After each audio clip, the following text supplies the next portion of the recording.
મિત્રો તો આપણી YouTube ચેનલ 30 મિનિટ મેથ્સ ઉપર સૌથી પહેલા બધાનું હાર્દિક સ્વાગત છે અને ફરીથી પણ સ્વાગત છે કારણ કે આની પહેલા આપણે 2019 માં જે પીપાનું પેપર લેવાનું હતું તેની પણ આપણે પેપર સોલ્યુશન મૂકી અને વિડિયો લેક્ચર એટલે કે વિડિયો દ્વારા તમને સમજાવેલું કે કેવી રીતના સોલ્વ કરશો. ઓકે મિત્રો, તો ચાલો આજનો લેક્ચર એટલે કે આજે આપણે 2018 નું જે પેપર પીપામાં લેવાનું હતું તેનું મેથ્સનું સોલ્યુશન અહીં મૂકેલું છે અને તમને આ મેથ્સ અને રીઝનિંગ જે છે એ તમને કેટલો ઉપયોગી પણ બનશે એક્ઝામમાં તેની વિશે પણ આગળ ચર્ચા કરશી. તો સૌથી પહેલાં સ્ટાર્ટ કરીએ આજના ખૂબ જ સુંદર વિચારથી કે તમે ખુદ જ તમારા ભવિષ્યના નિર્માતા છો. તો અડગ પગલે અને વિશ્વાસપૂર્વક ડગલા ભરો, મંજિલ અવશ્ય મળશે.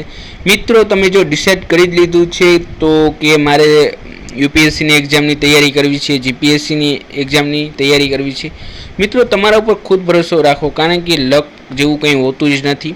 તમારું વર્ક જ કામ કરે છે. તમે એટલા પાવરફુલ બની જાઓ કે તમે એ લેવલનું એક લેવલ હાંસલ કરો. કોઈ પણ વસ્તુનું હોય છે જિંદગીમાં લેવલ હોય છે અને એ લેવલની ઉપર જ્યારે તમે પણ એ પ્રાપ્ત કરી લ્યો છો તો ખુદમાં ખુદ તમને આરામથી એક્ઝામ પાસ કરી લ્યો છો. તમે ઉદાહરણ જોયા હશે બિન સચિવાલયની એક્ઝામ પાસ કરેલા લોકો 3 થી 4 એ જ લેવલમાં કે તલાટીની એક્ઝામ પાસ કરે છે, ડીવાયએસઓની એક્ઝામ પાસ કરે છે. તો મિત્રો એવું જ છે કે તમે એક પ્રકારનું લેવલ હાંસલ કરો, તમારા વર્કમાં પરફેક્શન રાખો અને તમને આગળ જુઓ કે તમારી મંજિલ કેવી રીતના તમને મળે છે. તો મિત્રો તમારા ઉપર વિશ્વાસ રાખો અને કોઈ પણ વસ્તુમાં પરફેક્શન હાંસિલ કરવાની કોશિશ કરો. ઓકે મિત્રો, તો ચાલો આજનો લેક્ચર સ્ટાર્ટ કરીએ છીએ. આજે આપણે 2018માં જે પીપાનું પેપર લેવાયું હતું તેનું આપણે મેથ્સ સોલ્યુશન કરશી. જે પીપાનું જે એક્ઝામ લેવાની હતી CSS કરીને જે 2018માં એનું મેથ્સનું સોલ્યુશન આપેલું છે. તમને મિત્રો આમાં ઘણું બધું શીખવા જશે. હું લાસ્ટમાં તમને એ પણ કહેવાનો છું કે તમે આ 5 થી 6 દિવસમાં તમે ગણિતની કે રિઝનિંગની તૈયારી કેવી રીતના કરશો, કયા ટોપિક ઉપર કરશો તો તમને ખૂબ જ સારા માર્ક અચીવ કરવામાં હેલ્પ મળશે. મિત્રો, મારે તમને એક વસ્તુ એ પણ કહેવી હતી કે અત્યાર લગીનમાં જેટલા પણ પીપાના પેપર લેવાના છે તે પીપાના ખાલી માત્ર ગણિતના પેપર સોલ્વ કરી લેજો કારણ કે આ લોકો શું કરે છે મેથ્સનું એટલે કે ધારો કે નફો ખોટના દાખલા પૂછાના હોય તો એ જ પેટર્નના એટલે કે નફો ખોટના એ જ લેવલના બીજા ક્વેશ્ચન પૂછે છે. પછી સિટિંગ અરેન્જમેન્ટ એટલે કે રિઝનિંગ તો સેમ જ પૂછાય છે. રિઝનિંગમાં એટલો બધો ડિફરન્સ ના આપતો, થોડુંક મેથ્સમાં એ લોકો ક્યાંક ને ક્યાંક ચેન્જીસ કરે છે. રિઝનિંગમાં તમે જોઈ શકો વર્તુળવાળો દાખલો પૂછાય છે, એવા બધા ઘણા બધા પૂછાય છે જે આપણે લાસ્ટમાં ડિસ્કસ કરશે મિત્રો. અને આ પેપરમાં તમને ઘણું જાણવા મળશે, ઘણી બધી નવી ટ્રીકો પણ જાણવા મળશે અને પેપર કેમ સોલ્વ કરવું તે પણ તમને ખબર પડશે. તો મિત્રો આપણે ખૂબ જ ઝડપથી સ્ટાર્ટ કરીએ છીએ. મિત્રો તમે જોઈ શકો છો તમારા સ્ક્રીન ઉપર પહેલો ક્વેશ્ચન આવી ગયો છે અને મિત્રો એક વસ્તુ ધ્યાન રાખજો, તમે વિડીયોને પોઝ કરો, તમારી રીતના ગણવાની કોશિશ કરો. જો ના આવડે તો ફરીથી જો અને આવડી જાય તો પણ જો કે ભાઈ હું કેવી રીતના કેલ્ક્યુલેટ કરીશ. મિત્રો તમને અહીં કીધું છે 1, 2, 3, 4 અને 5 અંકોનો ઉપયોગ કરીને 3 અંકોની સંખ્યાનો આપણે એક સંખ્યા રચવાની છે. ધારો કે આપણે 3 અંકો આ 333 રીચે આવી રીતના, પણ આ અંકોનું પુનરાવર્તન ન થવું જોઈએ એટલે આવી કોઈ હોવી જોઈએ આવી. ઠીક છે મિત્રો, આવી. તો મિત્રો આપણે 3 અંકોની બનાવવાની છે એટલે 3 પહેલાં આવી રીતના કરી નાખશે. પછી મિત્રો હવે જોઈ શકો આ 5 માંથી તમારે કોઈ બી ચૂઝ કરી શકો. તો અહીંયા 5 આંકડા ગમી તો આપણે જે કેટલા આંકડા મૂકી શકીએ, 5 પ્રકારના આંકડા મૂકી શકીએ, 1, 2, 3, 4, 5, એક મૂકી શકીએ, 2 મૂકી શકીએ, 3 મૂકી શકીએ, 4 મૂકી શકીએ, 5 એટલે અહીંયા 5 પ્રકારના થઈ ગયા. ઠીક છે મિત્રો, ત્યાર પછી જોશી હવે મિત્રો અહીંયા જુઓ, હવે આ 5 પ્રકારના લખી ગયા. હવે એમ કીધું છે પુનરાવર્તન ન થવું જોઈએ. ધારો કે અહીંયા 5 હોત તો અહીંયા 5 લઈ લીધા મેં એકવાર, તો પછી અહીંયા હું 1 થી 4 જ લીધા એટલે અહીંયા કેટલા 4 પ્રકારના મૂકી શકીશ. પછી મિત્રો અહીંયા 2 પ્રકારના આવી ગયા તો હવે અહીંયા કેટલા વધ્યા, 3 જ વધશે, 3 પ્રકારના જ વધશે. તો મિત્રો આનો ગુણાકાર કરી નાખો ને તમારો જવાબ લેવો તો 5 ચોક 20, 20 તેરી 60. તો તમારો આન્સર આવી ગયો મિત્રો 60. ઓકે, સોરી આ તમારો એન્ટ્રી દરેક 18 મિનિટે વાગે છે. ઠીક છે, 18 મિનિટે વાગે છે ભાઈ, આપણે ના નથી પાડતા. પછી કીધું છે 24 મિનિટે વાગે છે. ઓકે ભાઈ, બીજી ઘંટડી 24 મિનિટે વાગે છે. ત્રીજી ઘંટડી 32 મિનિટે વાગે છે. ઓકે, પછી શું કરે છે કે સવારે 8 વાગે એકી સાથે વાગે છે. સવારે 8 વાગે એકી સાથે વાગે છે. ઓકે, પછી તો બીજી ઘંટડી ક્યારે એકી સાથે વાગશે ભાઈ, બીજા કયા સમયે 8 વાગે વાગી ગઈ પછી હવે ક્યારે, કારણ કે બધાય તો પછી 8 વાગે વાગી હોય તો પછી બીજી 18 એટલે બધી અલગ અલગ, પણ એકી સાથે ક્યારે વાગે છે. તો જ્યારે મિત્રો આવા ક્વેશ્ચન પૂછાય તમારે વગર કાંઈ પણ વિચાર્યા વગર લસ્સા લઈ લેવાનો બધી સંખ્યાનો અને લસ્સા પછી બધાનો જે આવે એ સમય તમારો એ જવાબ થઈ જશે. ઓકે મિત્રો, તો ચાલો અહીંયા લેશી આપણે લસ્સા લેશી. લસ્સા માટે તમારી જે પૌરાણિક રીત હતી એ જ રીતે આપણે અપનાવીશું. શું કરશી, અહીંયા 2 વડે બધાને ભાંગી નાખો તો અહીંયા શું થઈ જશે? 9 દુ 18 આવે, 12 દુ 24 આવે, 16 દુ 32 આવે. ઓકે, પછી વળી પાછા 2 લેવા પડશે કેમ કે હજી 2 વડે ભાંગી શકાય છે. અહીંયા 9 ને ન ભાંગી શકાય, 9 ના 9, 12 ભાંગા 2 કરો તો 6, 16 ભાંગા 2 કરો તો 8. હજી ભાઈ 2 વડે ભાંગી શકાય છે. અહીંયા 9 ના 9, અહીંયા કેટલા આવશે? 3 દુ 6 થાય, 6 ને 2 વડે ભાંગો, 8 ને 2 વડે ભાંગો તો 4 થાય. હજી 2 આવશે મિત્રો, અહીંયા 9, અહીંયા 3, એવી રીતના તે 2 વડે ભાંગ્યા તો અહીંયા 2, હજી 2, કારણ કે 2 વડે ભાંગી શકાય છે. આ 9, 3 ને આ 1 થઈ ગયો મિત્રો. હવે મિત્રો 2 વડે નથી ભાંગી શકાતું, હવે કેટલા લેવાના થાય? 3, તો અહીંયા 3 થઈ ગયા, 3 અને આ 3, પછી અહીંયા 3 વળી પાછા 3 વડે ભાંગી શકો, આ 1 મિત્રો. જ્યાં લગી છેલ્લે 1 ના આવી જાય ત્યાં લગી આવી રીતના લેવાનું રહેશે તમારે. અને પછી તમારો જવાબ શું થઈ જશે? આ કેટલા છે? 2. જેટલા હોય એ બધાનો ગુણાકાર, અહીંયા જેટલા આવેલા હોય એ બધાનો ગુણાકાર 2 ગુણ્યા 2. કેટલા 2 છે? 1, 2, 3, 4 ને 5 છે, તો 5 આવી ગયા મિત્રો. ઠીક છે, પછી 3, પછી 3. ઓકે મિત્રો, તો 2 2 4, 4 દુ 8, 8 દુ 16, 16 દુ 32, 32 તેરી 96, અને 96 તેરી કેટલા થઈ? 6 તેરી 18, વધી પડી 1, 9 તેરી 27 ને 1 88, 28. તો આ તમારો આન્સર થઈ ગયો મિત્રો. અને 288 એટલે કેટલા થઈ? આપણે મિનિટ થઈએ, તો મિનિટ છે તો તમે અહીં જોઈ શકો 1 મિનિટ બરાબર 1 કલાક બરાબર કેટલી થઈ ગઈ? 60 થઈ ગઈ. હવે 4 કલાક હોય, અહીં 1 કલાક બરાબર 60 મિનિટ થાય, તો 4 કલાક હોય તો 240 થાય મિત્રો. તો અહીંયા 240 આમાંથી કાઢી શકો તો કેટલા વધશે? 48 વધશે.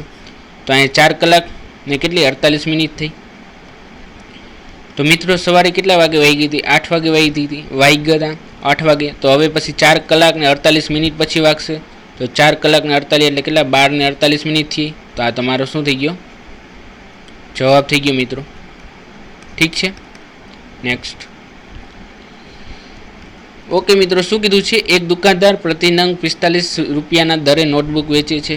45 રૂપિયા નોટબુક અહીંયા લખી નાખું છું. ખૂબ જ સરસ મજાનો ક્વેશ્ચન છે. અને 4% લેખે કમિશન કપાય છે. એટલે હું મિત્રો એ શું કરે છે? જો આ 45 રૂપિયાની એને 4% એને પોતાને મળે છે એવું કીધું છે. ઓકે, તો આ 4% એને કમિશન મળે છે. 45ના 4% થાય ને એ કમિશન થઈ ગયું. અહીંયા કમિશન લખી નાખું. પછી બીજું શું કીધું છે? પ્રતિ નંગ.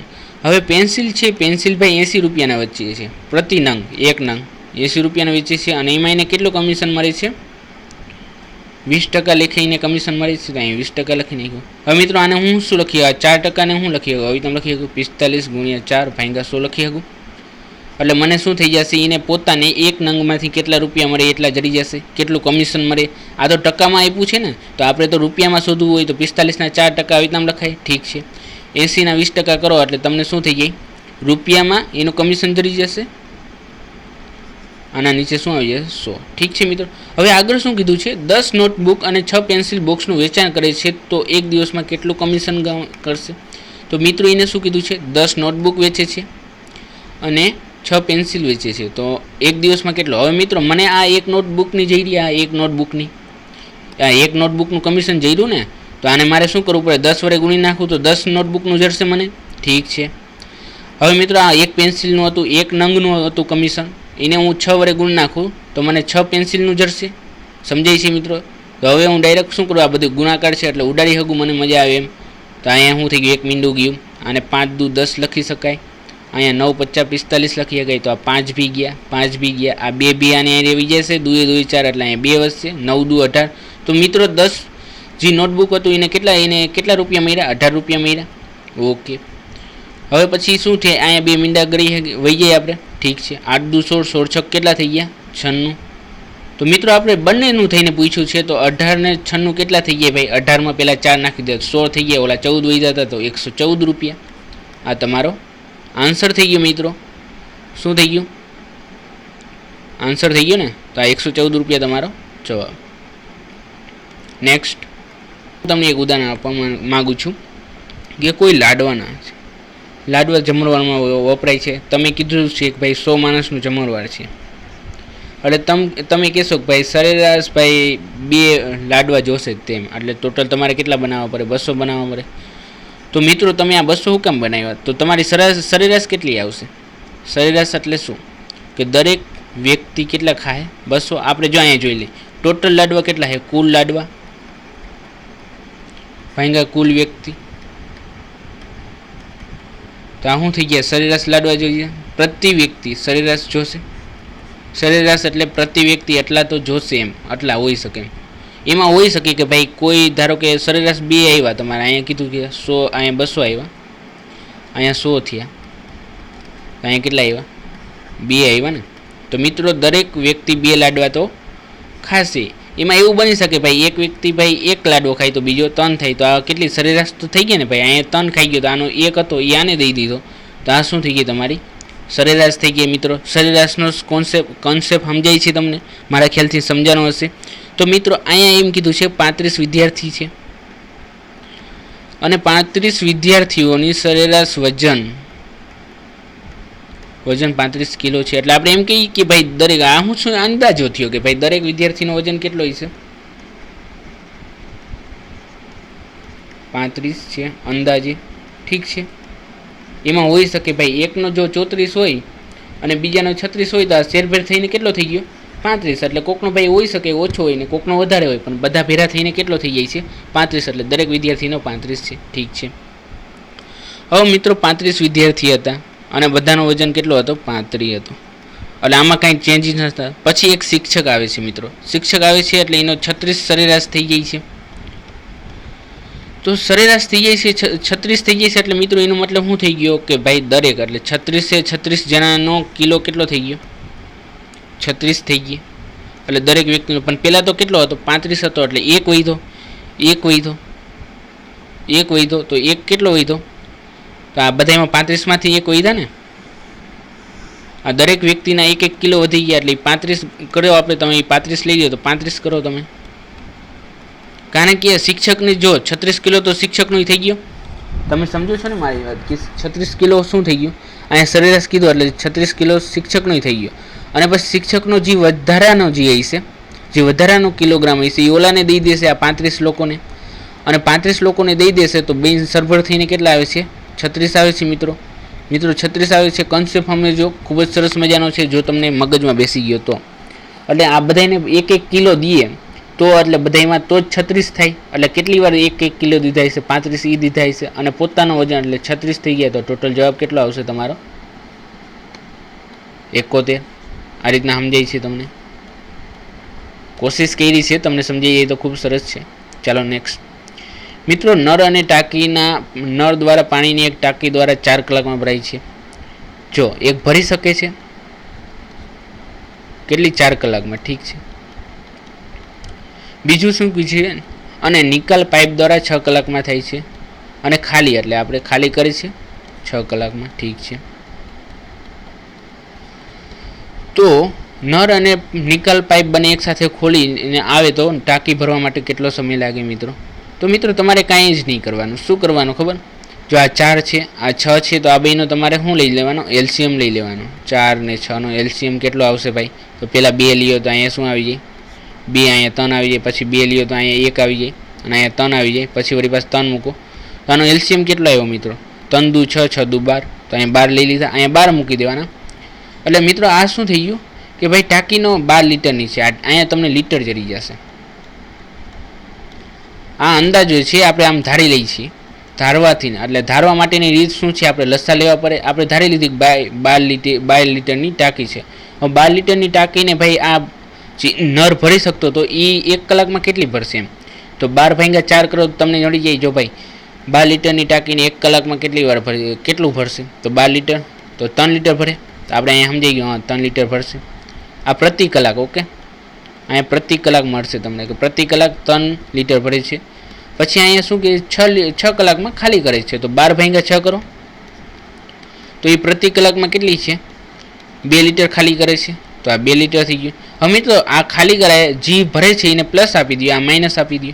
તો મિત્રો આ બંને સાથે મળીને કામ કરે. બંને સાથે મળીને એક ચાલુ હોય ને એક બંધ હોય તો શું થાય? આ 3 લીટર જ્યારે ભરે છે અને આ 2 લીટર ખાલી કરે છે તો શું થઈ જશે? 1 લીટર ટાંકી ભરાશે. 1 લીટર ભરાશે. હવે મિત્રો આપણી ટાંકી કેટલા? 12 લીટરની છે. 12 ભાગ્યા 1 કરો તો 12 કલાક લાગશે. સમજાણું મિત્રો? તમને સમજાણું કે કે 1 કલાકમાં બંને ભેરા મળીને 1 જ લીટર ભરી શકે છે, કારણ કે 3 લીટર તો એ શું થઈ જાય છે, એક નાખે છે તો બીજો ખાલી કરી નાખે છે. તો અહીંયાથી તમારો જવાબ શું આવી જશે? 12 કલાક. નેક્સ્ટ શું કીધું છે? એક લંબચોરસ ક્ષેત્રનો વિસ્તાર 460 મીટર છે, આટલું તમને કીધું છે. ઠીક છે. જો લંબાઈ પહોળાઈ કરતાં 15% વધુ હોય તો આ લંબચોરસ ક્ષેત્રની પહોળાઈ શું હશે? તો મિત્રો એક લંબચોરસ ક્ષેત્રનો વિસ્તાર આપેલો છે, એનું આ અંદરનું ક્ષેત્રફળ કેટલું છે? 460 ચોરસ મીટર છે. પછી શું કીધું છે? લંબાઈ. આપણે ખબર છે લંબાઈ ગુણ્યા પહોળાઈ એટલે શું થઈ જાય? ટોટલ ક્ષેત્રફળ થઈ જાય. અને ટોટલ ક્ષેત્રફળ તમને આપેલું છે કેટલું છે? 460 મીટર. હવે 15% વધુ છે. હવે લંબાઈ છે ને એ પહોળાઈ કરતાં 15% વધુ છે. એટલે મિત્રો 15% એટલે શું થઈ જાય? 15 ભાગ્યા 100 લખી શકું. 100 એ કેટલા છે ભાઈ? 15 છે. તો આનો મતલબ શું હું કાઢી શકું? 15 ભાગ્યા 100 એટલે તમે શું થઈ? 5 તેરી 15 થઈ, એટલે અહીંયા 3 આવશે. અહીંયા 20 50 100 એટલે અહીંયા 20 આવશે. 5 5 ઉડી ગયા. તો મિત્રો આનો મતલબ શું થઈ ગયો? કે 20 જો તમારી પહોળાઈ હોત, જો આનો મતલબ એ શું થયો? કે 100 એ 15% વધુ છે. જો તમારી આનો મતલબ શું થયો? લંબાઈ ગુણ્યા પહોળાઈ. તો અહીંયા લંબાઈ પહોળાઈ કરતાં 15% વધુ છે. જો પહોળાઈ તમે 100 મૂલ્યો તો લંબાઈ કેટલી? 15% વધુ, એટલે 15 વધારે હોય તો કેટલી થઈ જાય? 115 થઈ જાય. મિત્રો આ વાત સમજાય છે તમને? તો હું તે એવી રીતના તમને કહી દઉં કે 20 હોય, આને મેં શું કીધું? ફ્રેક્શનમાં કન્વર્ટ કર્યા. તો 20 હોત તો એની પહોળાઈ લંબાઈ કેટલી થાય? પહોળાઈ 20 છે. તો 3 વધુ હોત તો આ કેટલી થઈ જાય? લંબાઈ 23 થઈ જાય. અને તમે જોઈ શકો છો 23 દુ 46 460. તો આ ભાઈ બરાબર આવી ગયા. તો મિત્રો આપણે જે ધાર્યું હતું એ બરાબર છે. તો લંબચોરસના ક્ષેત્રની પહોળાઈ કેટલી આવી જોઈએ? 20 આવી જોઈએ. 20 આવી જોઈએ. અહીં ક્યાંય 20 આપ્યા છે તમારા જવાબમાં? જવાબ 20 છે. પણ અહીં ક્યાંય નથી, એટલે તમારો આન્સર શું આવશે? ઉપરોક્તમાંથી એક પણ નહીં. ઓકે મિત્રો, મારા ખ્યાલથી તમને સમજાનું હશે. નેક્સ્ટ હવે શું કીધું છે? 2 અંકોની એક સંખ્યા છે અને તેના અંકોની સ્થિતિઓને અદલાબદલી કરી દેવામાં આવે તો આવેલી સંખ્યા વચ્ચેનો તફાવત કેટલો છે? 36 છે. તો તે સંખ્યાના 2 અંકો, એટલે મિત્રો કોઈ સંખ્યા છે, ધારો કે 3 ને 2 સંખ્યા હોય, આ 32 એક સંખ્યા છે. પછી એમાં શું કરે? આ અંકોનો અદલાબદલી કરે. તો અદલાબદલી એટલે શું થઈ જાય? એકમના સ્થાને હોય, દશમના સ્થાને હોય જાય ને. અને આ બેનો જે તફાવત આવે છે, મેળવવામાં આવેલી સંખ્યા વચ્ચેનો તફાવત કંઈક આપી દીધો, 36 આપી દીધો. તો તમારે આ બે જે અંકોની વચ્ચેનો તફાવત શોધવાનો છે, એવું કીધું છે. તો મિત્રો અહીંયા આપણે શું કરશું? ચાલો એક સંખ્યા લઈ. સંખ્યા મિત્રો કેવી રીતના લખાય? એકમનો અંક છે, x લઈ લીધો, અને દશકનો અંક એટલે આપણે 10 ગુણ્યા y કરવો પડે. જો અહીંયા 3 હોત તો આને 3 ને મારે લખવા હોય તો 10 ગુણ્યા 3 30 લખત ને, તો જ થાત ને, +2. આ મિત્રો સમજાણું તમને? ઠીક છે. આ એક સંખ્યા લીધી. પછી એમાંથી શું કીધું? આપણે તફાવત કીધો છે. પછી આને અદલા બધી કરે છે સ્થાનની, એટલે જે એકમના સ્થાન ઉપર એ દશકના સ્થાન ઉપર હોય તો અહીંયા 10x લખી નાખો. અહીંયા શું કરી નાખો? y અદલા બદલી કરી નાખી. પછી મિત્રો એ બંનેનો તફાવત આપેલો છે કેટલો? 36 આપેલો છે. અહીંયા 36 કરી નાખ્યા. તો તમારો જવાબ શું આવશે? 10y + x - 10x, અને આ માઇનસ થઈ જશે. આ 36 મિત્રો. તો અહીંયા શું થઈ જશે તમારો? 10y માંથી 1y જાય તો 9y, 10x માંથી x જાય તો 9x, અને અહીં 36. મિત્રો આમાં 9 કોમન નીકળી શકે, 9 સામાન્ય કાઢો. y - x બરાબર 36, અને 9 ચોક 36 થઈ જાય એટલે 4 આવશે અહીંયા જવાબ. અહીં 9 ગુણ્યા 4 હોત તો આ 9 ઉડી જાય તો અહીંયા 4 આવે. તો y - x બરાબર 4. તો મિત્રો બે સંખ્યા વચ્ચેનો તફાવત પણ આવી ગયો. બે સંખ્યા એટલે અંકોનો તફાવત આવી ગયો. અંકો વચ્ચેનો તમને એ જ પૂછ્યું છે, તે સંખ્યાના બે અંકો વચ્ચેનો તફાવત. તો આ તમારો શું થઈ ગયો? જવાબ. કેટલું સરળ પેપર છે મિત્રો, તમે બધું જ અટેન્ડ કરજો. તમે બધા જેટલા ભાઈ પેપર સોલ્યુશન પૂછાના છે અત્યારે લગીના બધા જ કરી નાખજો. અત્યારે લગીના જેટલા પેપર લેવાના છે એટલે તમને લગભગ કોઈ જ બહાર નહીં જાય, અને બહાર જાય તોય પણ 2 થી 3 જોઈ વધારે ના જાય. ઠીક છે. અને પ્રોબેબિલિટી કે સંભાવના ના આવડતી હોય તો શીખી લેજો. એક બાળકે એક ડેરી મિલ્ક, એક 5 સ્ટાર અને પર્ક ચોકલેટ ખરીદી છે. બાળકે શું કર્યું ભાઈ? Dairy milk. ઠીક છે, અહીંયા ડેરી મિલ્ક લખી નાખો.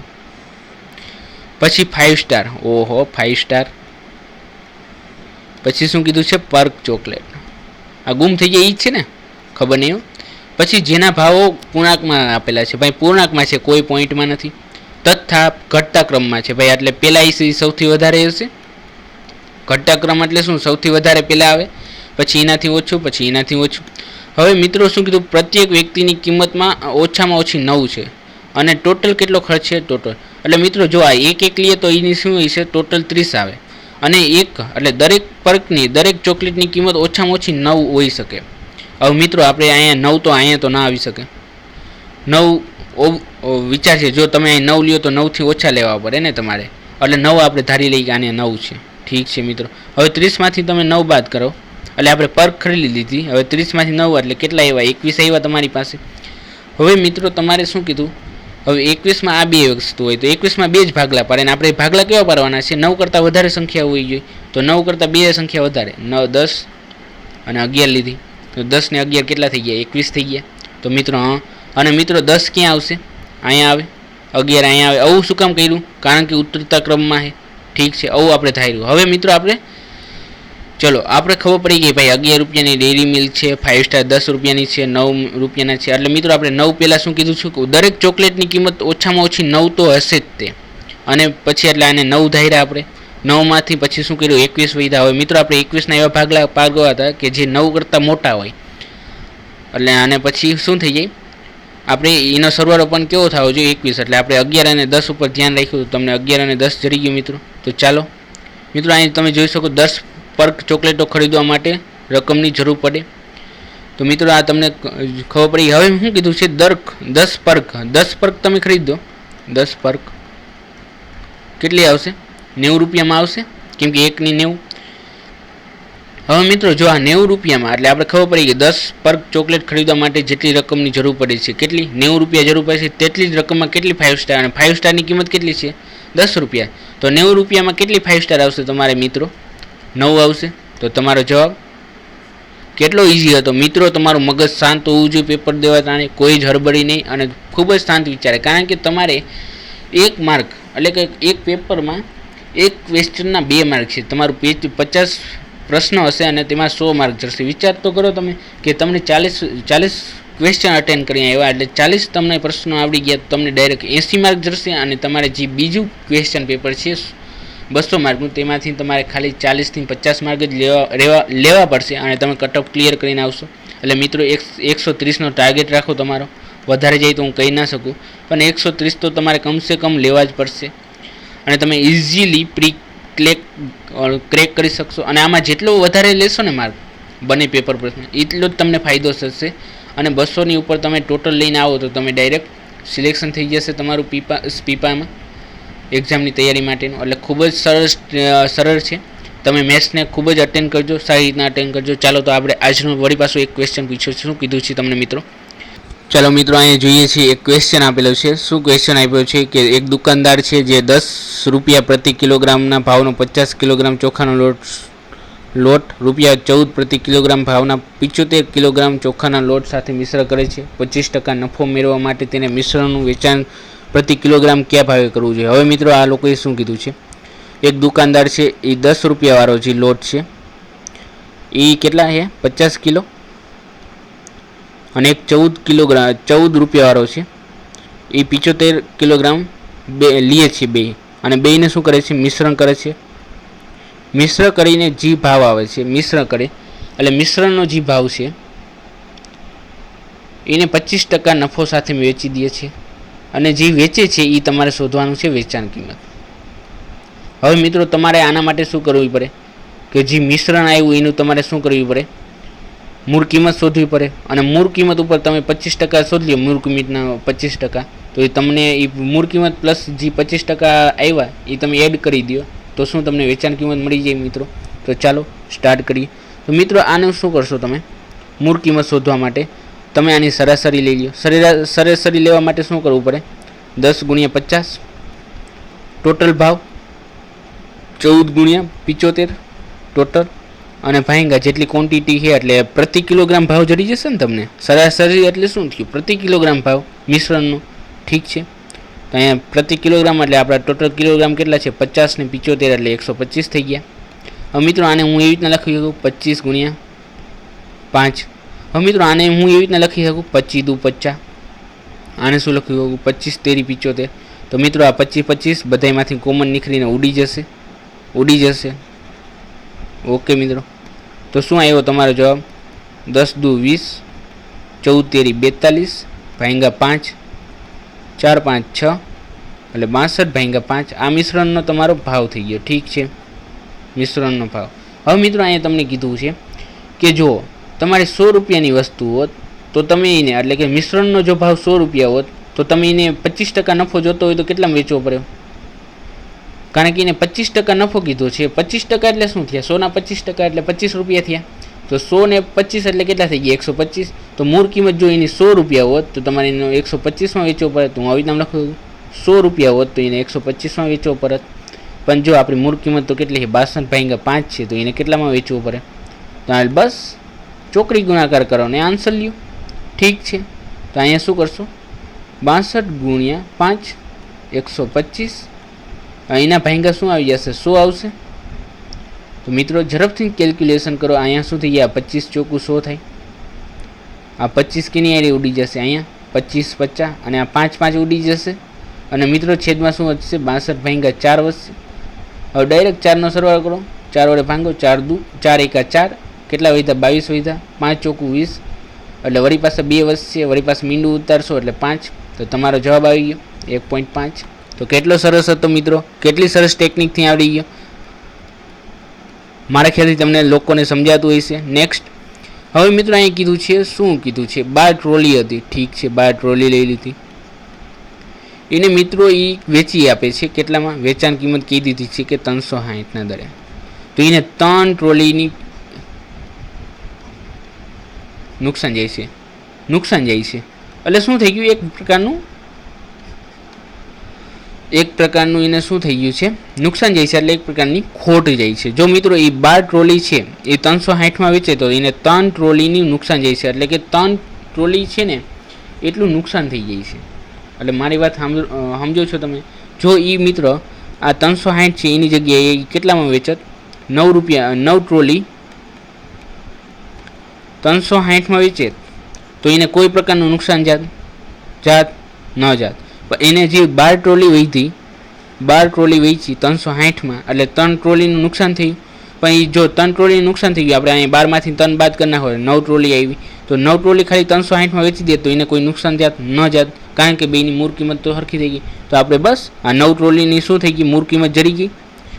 કેમ કે મૂળ કિંમતમાં જો એટલી વેચે તો એને કંઈ નફો બી નથી જતું અને નુકસાન બી નથી જતું. એટલે આપણે મૂળ કિંમત જરી ગઈ.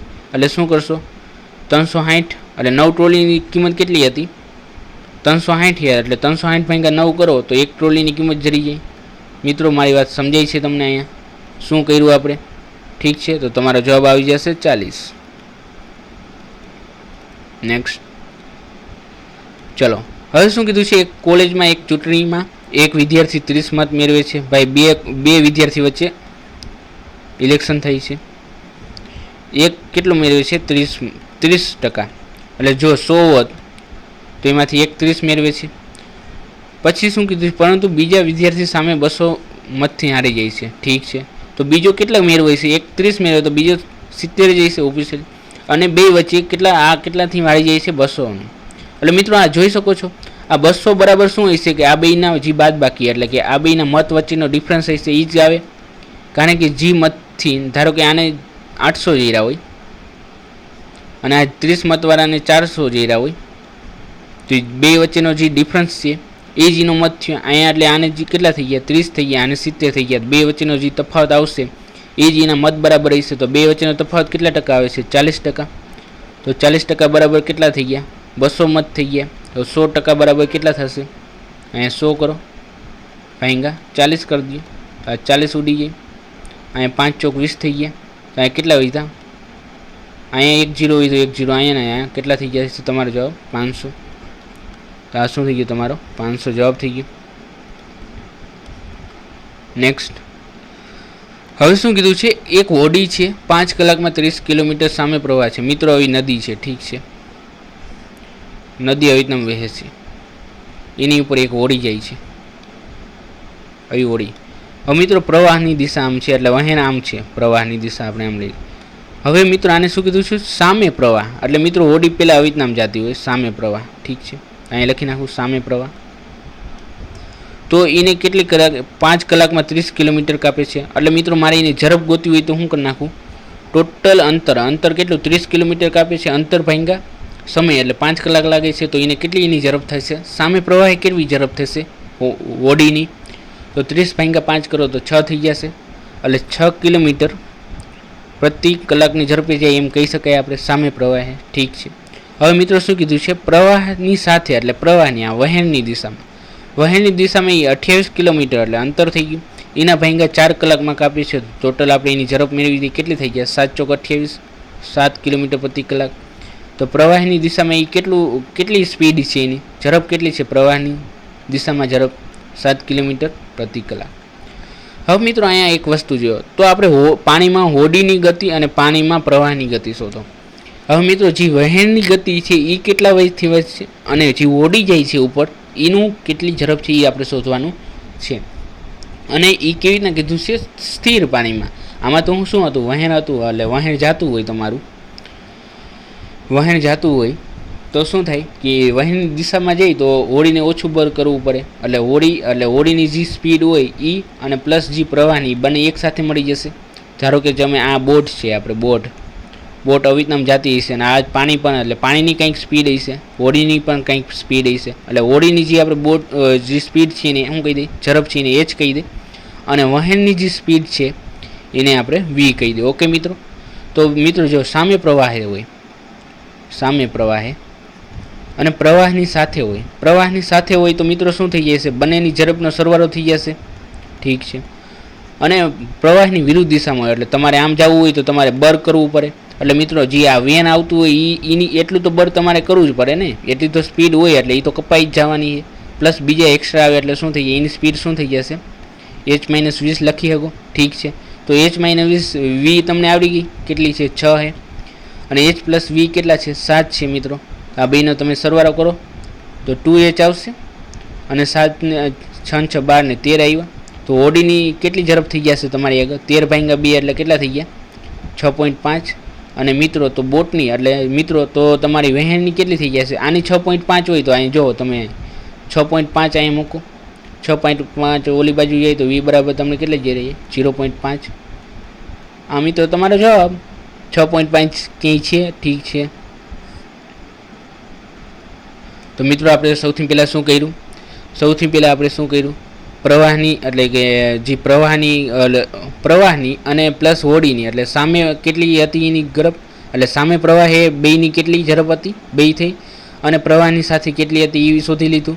પછી એના ઉપરથી આપણે શું કીધું? હોડી અને આપણે ખબર હતી કે h-v બરાબર એટલે હોડીમાંથી તમે વહેણની બાદ કરી નાખો તો તમને શું થઈ જાય? સામેની પ્રવાહની દિશા જરે, સામે પ્રવાહની ઝડપ શોધે જરે. અને એવી રીતના તે હોડી સાથે વહેણની સ્પીડ એડ કરી નાખો. બંનેનો સરવાળો કરી દો કે બેની એક દિશામાં જતા હોય તો એટલે કે પ્રવાહની સાથે જરે એટલે પ્રવાહ જે વહેણ જે દિશામાં હોય એ જ દિશામાં હોડી જતી હોય તો બંનેનો સરવાળો થાય. એટલે એ રીતના તમને આ વસ્તુ જરી ગઈ.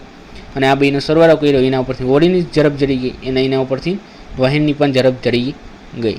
ઠીક છે. નેક્સ્ટ. હવે મિત્રો અહીંયા તમને કીધું છે 2 પુરુષો અને 2 મહિલાઓમાંથી 2 વ્યક્તિઓની એક સમિતિ બનાવવામાં આવે છે. મિત્રો તમને કીધું છે 2 પુરુષ છે, 2 સ્ત્રી છે. એમાંથી 2 જણાઓની આપણે શું થઈ જાય છે? સમિતિ બનાવવામાં આવે છે. સમિતિમાં એક પણ પુરુષ નહીં હોય અને સમિતિમાં એક પણ પુરુષ ન હોય એવી સંભાવના કેટલી? હવે મિત્રો આપણે અહીં કીધું છે સંભાવના એટલે શું? પહેલાં તો કુલ પરિણામ ભાંગ્યા ઈચ્છિત પરિણામ. હવે મિત્રો અહીંયા કુલ પરિણામ કેટલા છે? હવે મિત્રો આપણે 2 જણા જ લેવાના છે સમિતિમાં 2 જ જણા લેવાના છે. તો મિત્રો તમે અહીંયા પસંદગી કઈ રીતના? તમારી આગળ તો 4 જણા છે ને, 4 વ્યક્તિ છે. તો પહેલા સ્થાને કેટલા કરી નાખો? 4 કરી નાખો. પછી બીજા સ્થાને કેટલા આવશે? તો 3માંથી પસંદ કરવાનો હોય એટલે 3 આવી જાય. ઠીક છે. તો આ તમને કેટલા પરિણામ જડી ગયા? 4 તેરી 12 એટલે 12 જડી ગયા ટોટલ. તો કુલ પરિણામ કેટલા થઈ ગયા? 12. હવે મિત્રો તમારે ખાલી 2 સ્ત્રીમાંથી જ પસંદગી કરવાની છે. 2 સ્ત્રી જ હતી ને, અત્યારે તમારે 4 વ્યક્તિમાંથી પહેલાં પસંદ. કુલ પરિણામ એટલે કેટલા થયા? 4. પણ તમારે ઈચ્છિત પરિણામ કેટલા જોઈએ છે? 2 સ્ત્રીઓમાંથી જ ખાલી 2 જગ્યા પૂરવાની છે. તો અહીંયા મિત્રો 2 સ્ત્રીમાંથી ગમે તેને લઈ શકો. ઠીક છે. હવે એક તો સ્ત્રી ઓલરેડી આવી ગઈ તો હવે તો અહીંયા એક જ આવવાના છે. એટલે અહીંયા તમારો કેટલો ઈચ્છિત પરિણામ કેટલા આવી ગયા? 2 આવી ગયા. તો અહીંયા 2 મૂકી દો. આ ટોટલ સંભાવના કેટલી આવી ગઈ? 1/6. અહીંયા 6 દુ 12 અહીંયા 2 ઉડી ગયા, 1/6 તમારો જવાબ. કેટલા ઇઝી દાખલા છે ને મિત્રો? તો પછીને ચાલો આગળ ચલીએ. હવે મિત્રો શું કીધું છે? ગાંધીનગર ડેપોથી અમદાવાદની બસ દર 30 મિનિટે ઉપડે છે. આ ગાંધીનગર ડેપો, અમદાવાદ ડેપો, અને દર 30 મિનિટે ઉપડે છે બસ. ઓકે, એટલે મિત્રો અહીંથી ગાંધીનગરથી અમદાવાદ દર 30 મિનિટે જાય છે. ઠીક છે. પૂછપરછમાં કારકુને એક મુસાફરને જણાવ્યું કે અગાઉની બસ 10 મિનિટ પહેલાં જ ઉપડી ગઈ.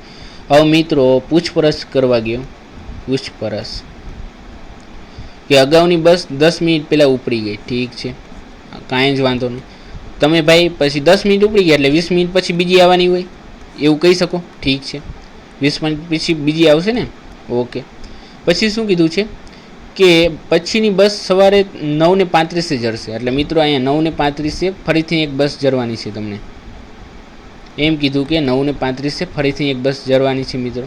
તો આ માહિતી કારકુનને કયા સમયે આપેલી હશે? હવે મિત્રો દર 30 મિનિટ ઉપરે, અને એ હવે જો એ પૂછવા ગયો હતો એટલે 10 મિનિટ ઓલરેડી વહી ગઈ હતી 30માંથી, એટલે વધી હતી કેટલી? 20. અને 20 મિનિટ પછી ફરીથી તમારી એક બસ 9:35 આવવાની હતી. તો 9:35 એટલે તમને ખબર પડી ગઈ. આ 35 મિનિટમાંથી તમે 20 બાદ કરી નાખો તો 15 આવ્યું. ઓકે, 9:15 જો તમે પૂછવા ગયા હોય તો જ તમે 20 મિનિટ પછી 9:35 બસ આવવાની હોય. આ વસ્તુ તમને સમજાય છે મિત્રો? તો તમારો આ ક્યારે પૂછવા ગયો છે? 9:15. કેટલો ઇઝી છે આ તમારો જવાબ. નેક્સ્ટ. વેસ્ટ. તો શું કીધું છે આમાં? જો તમને આપ્યું છે A પ્લસ, એટલે કે જે આ પ્લસ છે A પ્લસ B, તો આનો મતલબ શું થાય? પ્લસની નિશાનીનો મતલબ એવો થાય કે A છે એ બીનો પિતા છે, A છે એ બીનો પિતા છે, એટલે B શું થઈ ગયું? એનો દીકરો. એટલે મિત્રો આ શું થઈ ગયું? પિતા. અને તો એવી રીતના તે આપણે આની ઉપરથી કહેવાનું છે. ઠીક છે, ચાલો આગળ. P - R + Q લીધા. હવે અહીંયા શું કીધું છે? માઇનસનો મતલબ એ થાય છે કે એ બીની પત્ની છે. તો અહીંયા બી માઇનસ છે, તો આનો મતલબ શું થઈ ગયા? P છે એ આરની પત્ની છે. આ શું થઈ ગયું? પત્ની છે. કેની પત્ની? આરની પત્ની છે. ઠીક છે. પછી શું કીધું છે? +Q. પ્લસનો મતલબ શું થાય છે? નો મતલબ એ થાય છે જે આગળ આપ્યો હોય, જે આગળ આપ્યો હોય એ શું છે? બીજાનો, એના પછીનો હોય એનો પિતા થાય. તો R છે એ Qનો પિતા થાય. તો આનો Qનો પિતા થઈ ગયો. તો તમને આ શું થાય નહીં? આ બંને લગ્ન કરેલા છે તો આ માતા થાય. જો R પિતા હોય તો આ શું થઈ ગયું? માતા થઈ ગયા. હોય તો નિમ્નમાંથી કયું નિવેદન સાચું છે? P એ Qની માતા છે. P એ Qની માતા છે ભાઈ, આ રાઈટ છે. હવે આપણે બીજું જોવાનું જ નથી, કારણ કે એક ઓપ્શન તો આપણે આમ સાચું પૂછ્યું છે ને, બીજું કંઈ નહીં, તો બીજે ક્યાંય નજર જ નહીં કરવાની. નેક્સ્ટ. ચાલો, શું કીધું છે? 6 છોકરીઓ છે. 6 છોકરીઓ છે, એક વર્તુળમાં બેઠી છે. બેસાડી દો, અમને કાંઈ જ વાંધો નથી. આ વર્તુળ થઈ ગયું ને મિત્રો, આ 6. ઠીક છે, હવે તમે બેઠા છે સામ સામે. હું વર્તુળ ભી દોડી નાખું. ઓકે, એટલે તમને કોઈ પ્રોબ્લેમ નથી.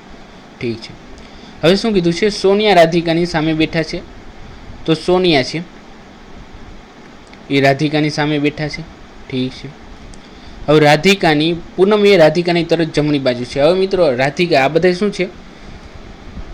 વર્તુળમાં એક સમય અને સામ સામે બેઠા છે. સામે એટલે એવું કીધું છે. આ બધાનું કેવું છે? અંદરની બાજુ મોઢું છે એવું કીધું નથી, પણ તમને જ્યારે એવું કંઈ કીધું ન હોય ત્યારે ઓબ્વિયસલી તમને શું લઈ લેવાનું? અંદરની તરફ જ લઈ લેવાનું. તો રાધિકાનું જો મોઢું અંદર હોય તો એનો જમણો હાથ કયો થાય? આ થાય. એટલે આ જમણી બાજુ થઈ જશે. એનો ડાબા હાથ કઈ બાજુ? આલી બાજુ આવે તો આ ડાબી બાજુ થઈ જશે. આવું કરી નાખવાનું એટલે તમને ઇઝી રહે. એટલે જે જો અહીંયા બેઠા હોય તો એની જમણી સાઈડ આ થશે, આ ડાબી થશે, આવી રીતના. ઓકે મિત્રો, તો ચાલો. મોનિકા એ રાધિકાની તરત ડાબે બેઠી છે. અહીંયા પૂનમ એ રાધિકાની તરત જમણે, તો પૂનમ જમણે બેઠી છે તો અહીંયા પૂનમ બેસી ગયા. પછી પરંતુ દીપ્તિના તરત ડાબે. હવે દીપ્તિની ડાબી બાજુ કઈ થાય? તો અહીંયા મિત્રો તમે જોઈ શકો, જો દીપ્તિ અહીંયા બેઠી હોય તો જ આ ડાબી બાજુ આવે. તો અહીંયા શું આવી જશે? દીપ્તિ આવશે. ઠીક છે. પછી શું કીધું છે? મોનિકા એ રાધિકાની તરત ડાબી બાજુ. રાધિકાની ડાબી બાજુ અહીંયા કોણ આવશે? મોનિકા આવે. ડાબી બાજુ થયું ને તરત. ઠીક છે. પછી શું? તો હવે દીપ્તિ અને કામની અરસપરસમાં, હવે કામની એ સોનિયાની તરત જમણી બાજુ. કામની સોનિયાની જમણી બાજુ કઈ થશે? આ થશે મિત્રો, આ. તો અહીંયા કોણ છે? કામની છે. ઠીક છે. હવે મિત્રો તમારો ક્વેશ્ચન ચાલુ થાય છે. દીપ્તિ અને કામની અરસપરસમાં તેમના સ્થાન બદલાવે છે ભાઈ. કોણ કોણ? એક દીપ્તિ અને કામની, અને મોનિકા અને રાધિકા. મોનિકા અને રાધિકા ભાઈ એકબીજાના સ્થાન બદલાઈ દે છે. તો આ ગોઠવણ પછી નીચેમાંથી કયા નિવેદનો સામાય છે? હવે જુઓ મિત્રો, મોનિકા અહીંયા હતી અને રાધિકા, મોનિકા અને રાધિકા નહીં તો રાધિકા અહીંયા આવી જશે, અહીંયા ચેકી નાખો, અહીંયા મોનિકા લખી નાખો. એને કીધું એમ જ કરવાનું, આપણે કંઈ મગજ નહીં લગાડવાનું. અને દીપ્તિ અને કામની, દીપ્તિ અહીંયા હતી તો અહીંયા કામની આવી જશે અને અહીંયા કોણ આવી જશે? કામનીની જગ્યાએ દીપ્તિ. ઠીક છે. નેક્સ્ટ, મોનિકા એ સોનિયા સામે બેસી હશે. મોનિકા તમે જુઓ ક્યાં બેઠી છે? હા ભાઈ, તો પેલું સાચું છે. પૂનમ એ કામનીની તરત જમણી બાજુ છે. ભાઈ પૂનમ ક્યાં બેઠી છે? હા, એ કામનીની જમણી બાજુ છે. નહીં ભાઈ, ડાબી બાજુ બેઠી છે. ખોટું છે. સોનિયા એ દીપ્તિની તરત ડાબી બાજુ બેઠી છે. સોનિયા ભાઈ, સોનિયાને ગોતો. સોનિયા અહીંયા છે. અને દીપ્તિની ડાબી બાજુ, હા ભાઈ, દીપ્તિની ડાબી બાજુ આ થાય ને, તમે આ એરો જુઓ છો તો આ બે રાઈટ છે. તો પેલું અને કેટલું? ત્રીજું સાચું છે. તો તમારો જવાબ શું થઈ જશે? આ જવાબ થઈ જશે. કેટલો ઇઝી ક્વેશ્ચન હતો અને 2 માર્ક મિત્રો, એટલે ખૂબ જ સરસ કહેવાય. તમને ઘણી બધી. હવે મિત્રો તમારે આવા ક્વેશ્ચન પૂછાય છે કે તમને એક ફકરો આપેલો હોય અને ફકરા ઉપરથી તમારે નીચે આપેલા જવાબો શોધવાના હોય. મિત્રો આમાં કોઈ જ ગણિત નથી હોતું, તમારી સમજણ શક્તિ હોય છે. પણ મારો અહીંયા લેવાનો એક જ મુદ્દો હતો કે તમને લોકોને ખબર પડે કે આવા ફકરા પૂછાય તો તમારે કઈ રીતના એના આન્સર કરવા.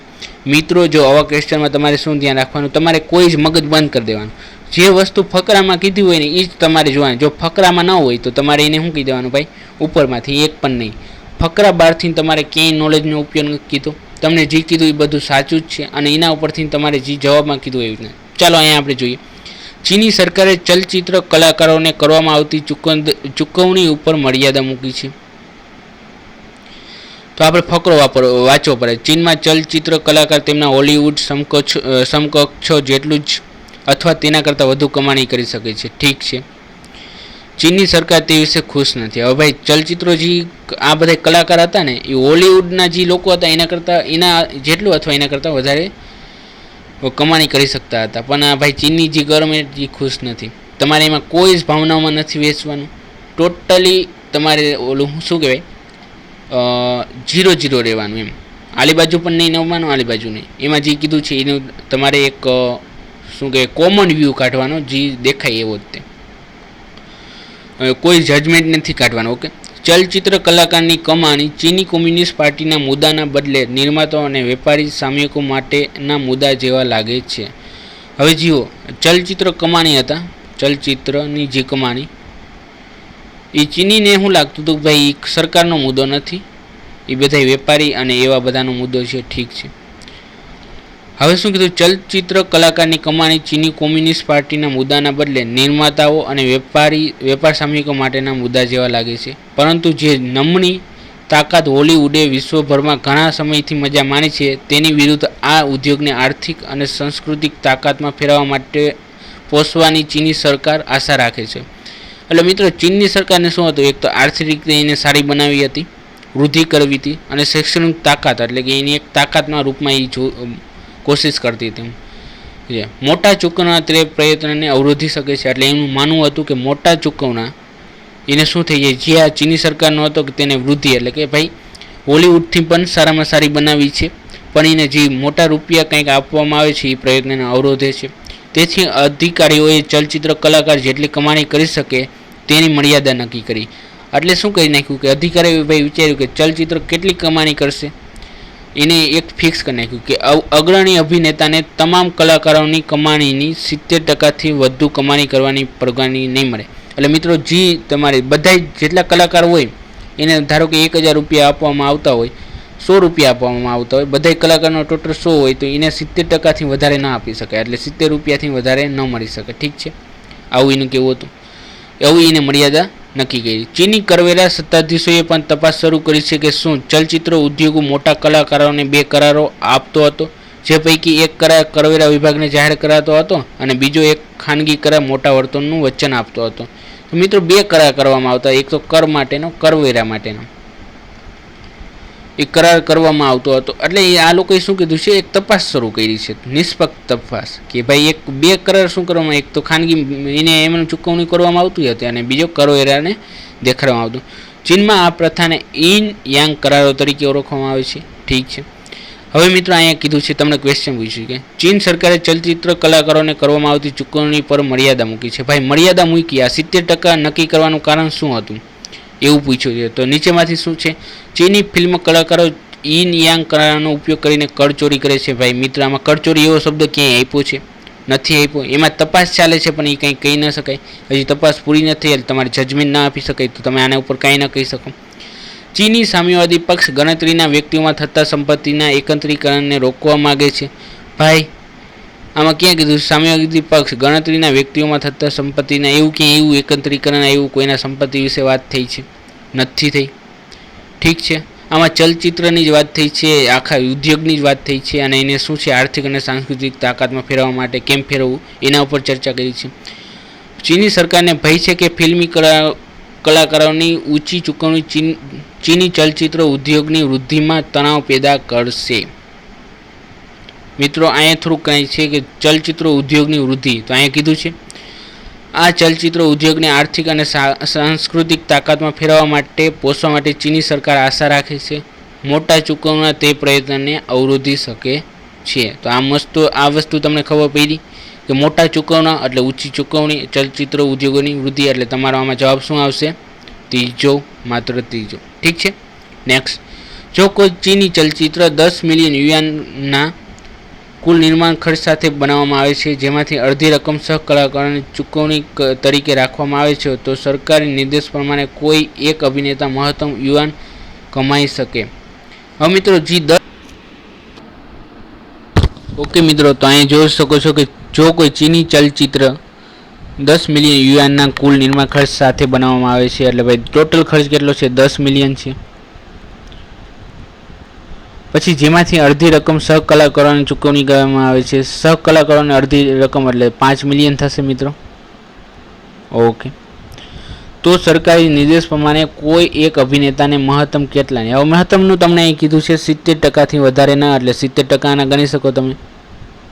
70%ને તમે કેવી રીતના આવી રીતના લખી શકો મિત્રો? 1 મિલિયન એટલે કેટલા થઈ જાય? 10 લાખ. તો 5 મિલિયન એટલે કેટલા થઈ જાય? 50 લાખ થઈ જાય મિત્રો. તો આ 50 લાખ છે. 50 લાખ ગુણ્યા 70 ભાંગા શું થઈ જશે તમારા? 100. આ બે મીંડા ઉડાડી દીધા. 7 × 5 = 35 થઈ ગયા છે. 7 × 50 = 35 થઈ ગયા મિત્રો. એટલે અહીંયા કેટલા થઈ ગયા? 3 ને આ મીંડું. તો આ મિત્રો કેટલા થઈ ગયા તમારા? 3.5 લાખ થઈ ગયા. 3.50,000 એટલે 3.5 લાખ થઈ ગયા. તો આ તમારા શું થઈ ગયો? જવાબ આવી ગયો. નેક્સ્ટ, ફકરામાંથી નીચેના પૈકી કયા વિધાનો ઈન યાંગ કરારો વિશે અનુમાનિત કરી શકાય? ભાઈ ઈન યાંગ કરારો શું છે? તો યાંગ કરાર કર સત્તાવાળાઓ સમક્ષ રજૂ કરવામાં આવે છે, જ્યારે ઈન કરાર આવક છુપાવવામાં માટે કરવામાં આવે છે. આવું ક્યાંય ફકરામાં કહેવામાં આવ્યું નથી, એવું તો આ ખોટું છે. ઈન કરાર સ્ત્રી કલાકારો સાથે સ્ત્રીઓ કલાકારો આવ્યા ક્યાંય? પુરુષ કલાકારો આવ્યા ક્યાંય? નહીં, ખોટું. ઈન યાંગ કરારો ઉપયોગ માત્ર ફિલ્મ ઉદ્યોગોમાં કરચોરી માટે થાય છે. ભાઈ કરચોરીનું હજી કંઈ તપાસ ચાલુ છે, કંઈ કીધું નથી, એટલે આ બી ના આવે. તો શું આવે? ઉપરના પૈકી કોઈ પણ નહીં. ઠીક છે. નેક્સ્ટ. ઓકે મિત્રો, તો ચાલો હજી અગેન એક ફકરો આપવામાં આવેલો છે, એ આપણે જોશું કે 2007થી 2008માં ભારતીય ઉદ્યોગોએ 1.25 કરોડ સાયકલોનું ઉત્પાદન કર્યું હતું. એટલે 7થી 8માં ભારત ઉદ્યોગે 1.25 કરોડ. ઠીક છે. 17-18માં આ સંખ્યા કેટલી હતી? 17-18માં કેટલી સંખ્યા થઈ ગઈ? 1.65 કરોડ. 17-18 અને 10 વર્ષમાં કેટલો વધારો થઈ ગયો? 40 લાખનો જ વધારો થઈ ગયો. આ 25 લાખમાંથી 65 લાખ, એટલે 25માંથી કેટલા? 40 લાખનો જ વધારો થઈ ગયો. ઠીક છે. પછી શું કીધું છે કે 32 કરોડથી વધુ લોકો પોતાના કામના સ્થળે પહોંચવા હજી પણ 6 થી 10 કિલોમીટર ચાલે છે. 32 કરોડ લોકો જે પોતાનું કામનું સ્થળ છે મિત્રો, એ 6 થી 10 કિલોમીટર ચાલે છે. મિત્રો આમાં હોઈ શકે કે ખેડૂતો કોઈ કામ કરતા હોય તો તેમની વાડી જતા હોય તો એ મતલબ એ ચાલીને જઈ શકે જતા હોય. સાયકલને આ લોકો સુધી પહોંચાડવી જરૂરી છે. એટલે મિત્રો આ બહુ મોટો આંકડો થઈ ગયો કે 32 કિલોમીટર ને, ઠીક છે ને, અને 6 થી 10 કિલોમીટર. જો આ લોકો પાસે હોય તો શું થાય? એમ સાયકલ હોય અને તે પોસાય તેવી હોય તે જરૂરી હોય. ભાઈ ઓછા રૂપિયામાં તમે આવો, 1000 રૂપિયામાં સાયકલ મળતી હોય તો ગમે તે લઈ લઈએ. ઓકે, જરૂરી છે કેમ કે તે કામદારોના ઝડપી આવાગમન મારફત ગ્રામીણ અર્થક્ષેત્રને પ્રોત્સાહન આપવામાં મદદ કરે છે. ઠીક છે, તો ઝડપથી આવી શકે છે કામના સ્થળે, તો એ શું થાય, એક અર્થતંત્રને ફાયદો થશે. જ્યારે ભારત ચીન પછી વિશ્વમાં સૌથી મોટા ઉત્પાદક અને બીજા સ્થાને આવે છે ભાઈ. સૌથી પહેલું કોણ છે? ચીન છે, અને ત્યારબાદ ભારત આવે છે સાયકલોનના ઉત્પાદનમાં. ઓકે, પરંતુ જ્યાં ચીન તેની વાર્ષિક માથાદીઠ આવકના માત્ર 3% રકમમાં સાયકલ આપે છે, જ્યારે ભારતમાં સાયકલની કિંમત સરેરાશ માથાદીઠ આવકના 15% છે. હવે મિત્રો અહીંયા તમને ડિફરન્સ દેખાય. 3% એટલે જો કોઈની 500 રૂપિયા આવક હોય તો એના 3%માં એ છે ને એની સાયકલ લઈ શકે છે ચીનમાં, જ્યારે આપણે અહીંયા 15%માં સાયકલ લઈએ. એટલે 15 50 75માં, અને આ 3 50 15, એટલે આ 15 રૂપિયામાં સાયકલ લઈ શકે છે, આ 75. એટલે તમે જોઈ શકો છો કેટલો ડિફરન્સ છે બેની વચ્ચે. ઠીક છે, તેથી ચીનમાં દર 100માંથી 95 કુટુંબો સાયકલ ધરાવે છે. હવે ચીનમાં જુઓ, દર 100 કુટુંબે ભાઈ 95 કુટુંબો પાસે સાયકલ હશે, પણ ઇન્ડિયામાં તો ઉલટું છે કે માત્ર 46 પાસે જ છે. એનો મતલબ કે 54 પાસે નથી. ઠીક છે, આથી ગ્રામીણ ગરીબોને આકર્ષવા ભાવો ઘટાડવા જરૂરી છે. તો જો ભાવ ઓછા હશે તો દરેક લોકો સાયકલ લઈ શકશે એવું કીધું છે. હવે ફકરામાં આપેલી માહિતીના આધારે ચીનમાં દર 100માંથી 95 કુટુંબો સાયકલ ધરાવે છે, ત્યારે ભારતમાં માત્ર 46 જ તેમ કરી શકે છે. તે નિવેદન પાછળનું પ્રાથમિક કારણ શું હોય? તો ભાઈ આવું હોવાનું કારણ શું છે? ભારતની તુલનાએ ચીનમાં સાયકલ પર પરોક્ષ કરના નીચા દર છે. ભાઈ કરની ક્યાંય વાત કીધી છે તમે? અહીંયા કરનું કોઈ કીધું છે ભાઈ ભારત સરકારમાં આટલો હોઈ શકે? ભાઈ પાર્ટ્સ હોય મોંઘા બનતા હોય, બધા બનાવવાની મહેનત વધારે હોય, એના ભાવ વધારે હોય, તો તમે આવો અંદાજ ન કરી શકો. ચીની લોકો વાહન વ્યવહાર પ્રદૂષણ વિશે વધુ સભાન છે. ભાઈ આમાં ક્યાંય વાત કરવાની આવી નહીં. ભારતીય લોકો ટૂંકા અંતરની મુસાફરી માટે સાયકલ ચલાવવાને બદલે ચાલવાનું પસંદ કરે છે. ભાઈ આ એક અનુમાન કરી શકાય ભાઈ 6 થી 10 કિલોમીટર છે, અને 32 કરોડ લોકો આ રીતના જઈ શકે છે. તો ભાઈ પગપાળા ચાલવાનું પસંદ કરી શકતા હોય તો આ એક અનુમાન તમે લગાવી શકો છો. ઠીક છે, બીજો ક્વેશ્ચન શું છે કે 2007 થી 2008 સુધી ભારતીય સાયકલ ક્ષેત્રનો વૃદ્ધિ દર કેટલો હતો? હવે વૃદ્ધિ દર એટલે મિત્રો તમે કેવી રીતના નક્કી કરશો? તો કોઈ જે છેલ્લો વર્ષ હોય જ્યાંથી તમને નક્કી કરવાનું આવ્યું હોય, અને ઉપર આગળ કેટલો વધારો. ધારો કે અહીંયા 2007માં કેટલા 125 કરોડ હતા, અને કેટલો વધારો થઈ ગયો? 40 લાખનો વધારો થઈ ગયો. તો આનો તમે ટકા કાઢી લ્યો, એટલે એ તમારો શું થઈ જાય? આન્સર થઈ જાય. 40 લાખ છે,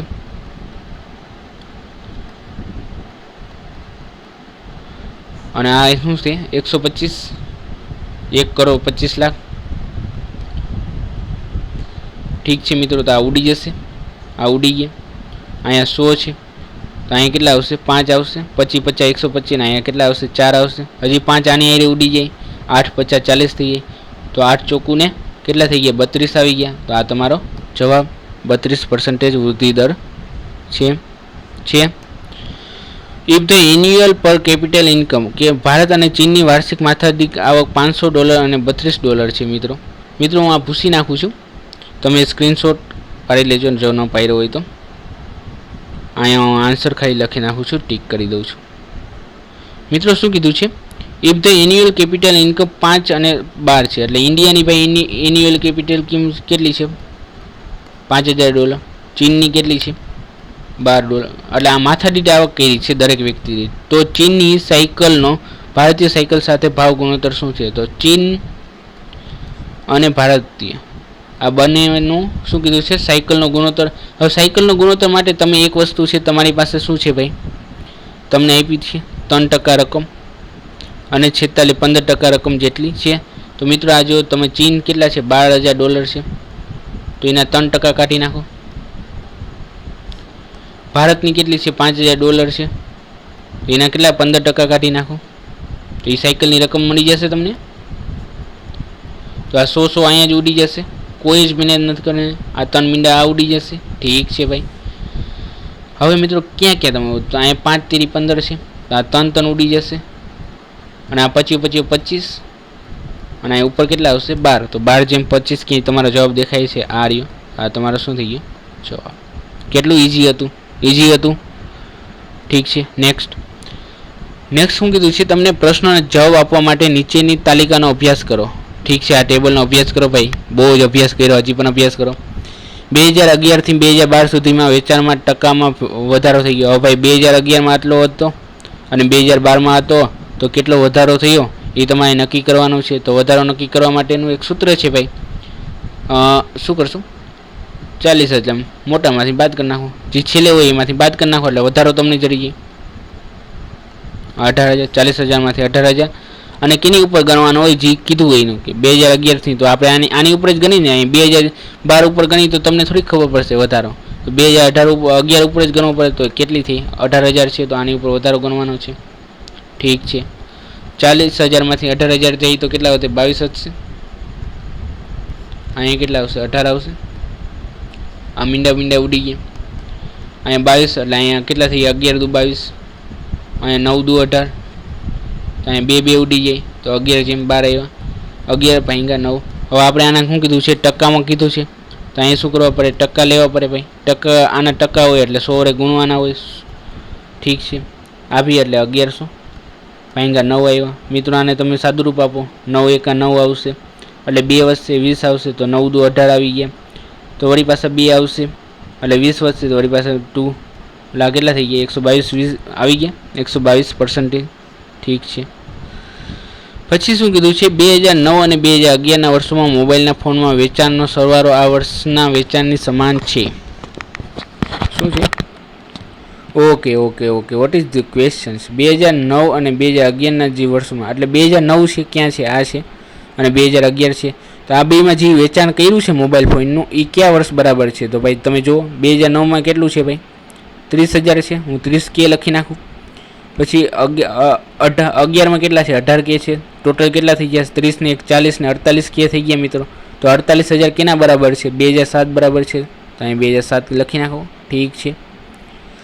મોબાઈલ ફોનના વેચાણમાં પ્રતિશત ફેરફારનો દર લઘુત્તમ છે તે 2 વર્ષ અને શોધો. લઘુત્તમ એટલે કે વેચાણનો જે ફેરફાર થાય છે બે સંખ્યાઓ વચ્ચે વેચાણ. ધારો કે 48માંથી 40 થઈ ગયું તો આ લઘુત્તમ કહેવાય ને કંઈ. શા માટે લઘુત્તમ કહેવાય? તો 48 ભાઈ કેટલાનો ફેરફાર થયો? 8નો ફેરફાર થયો.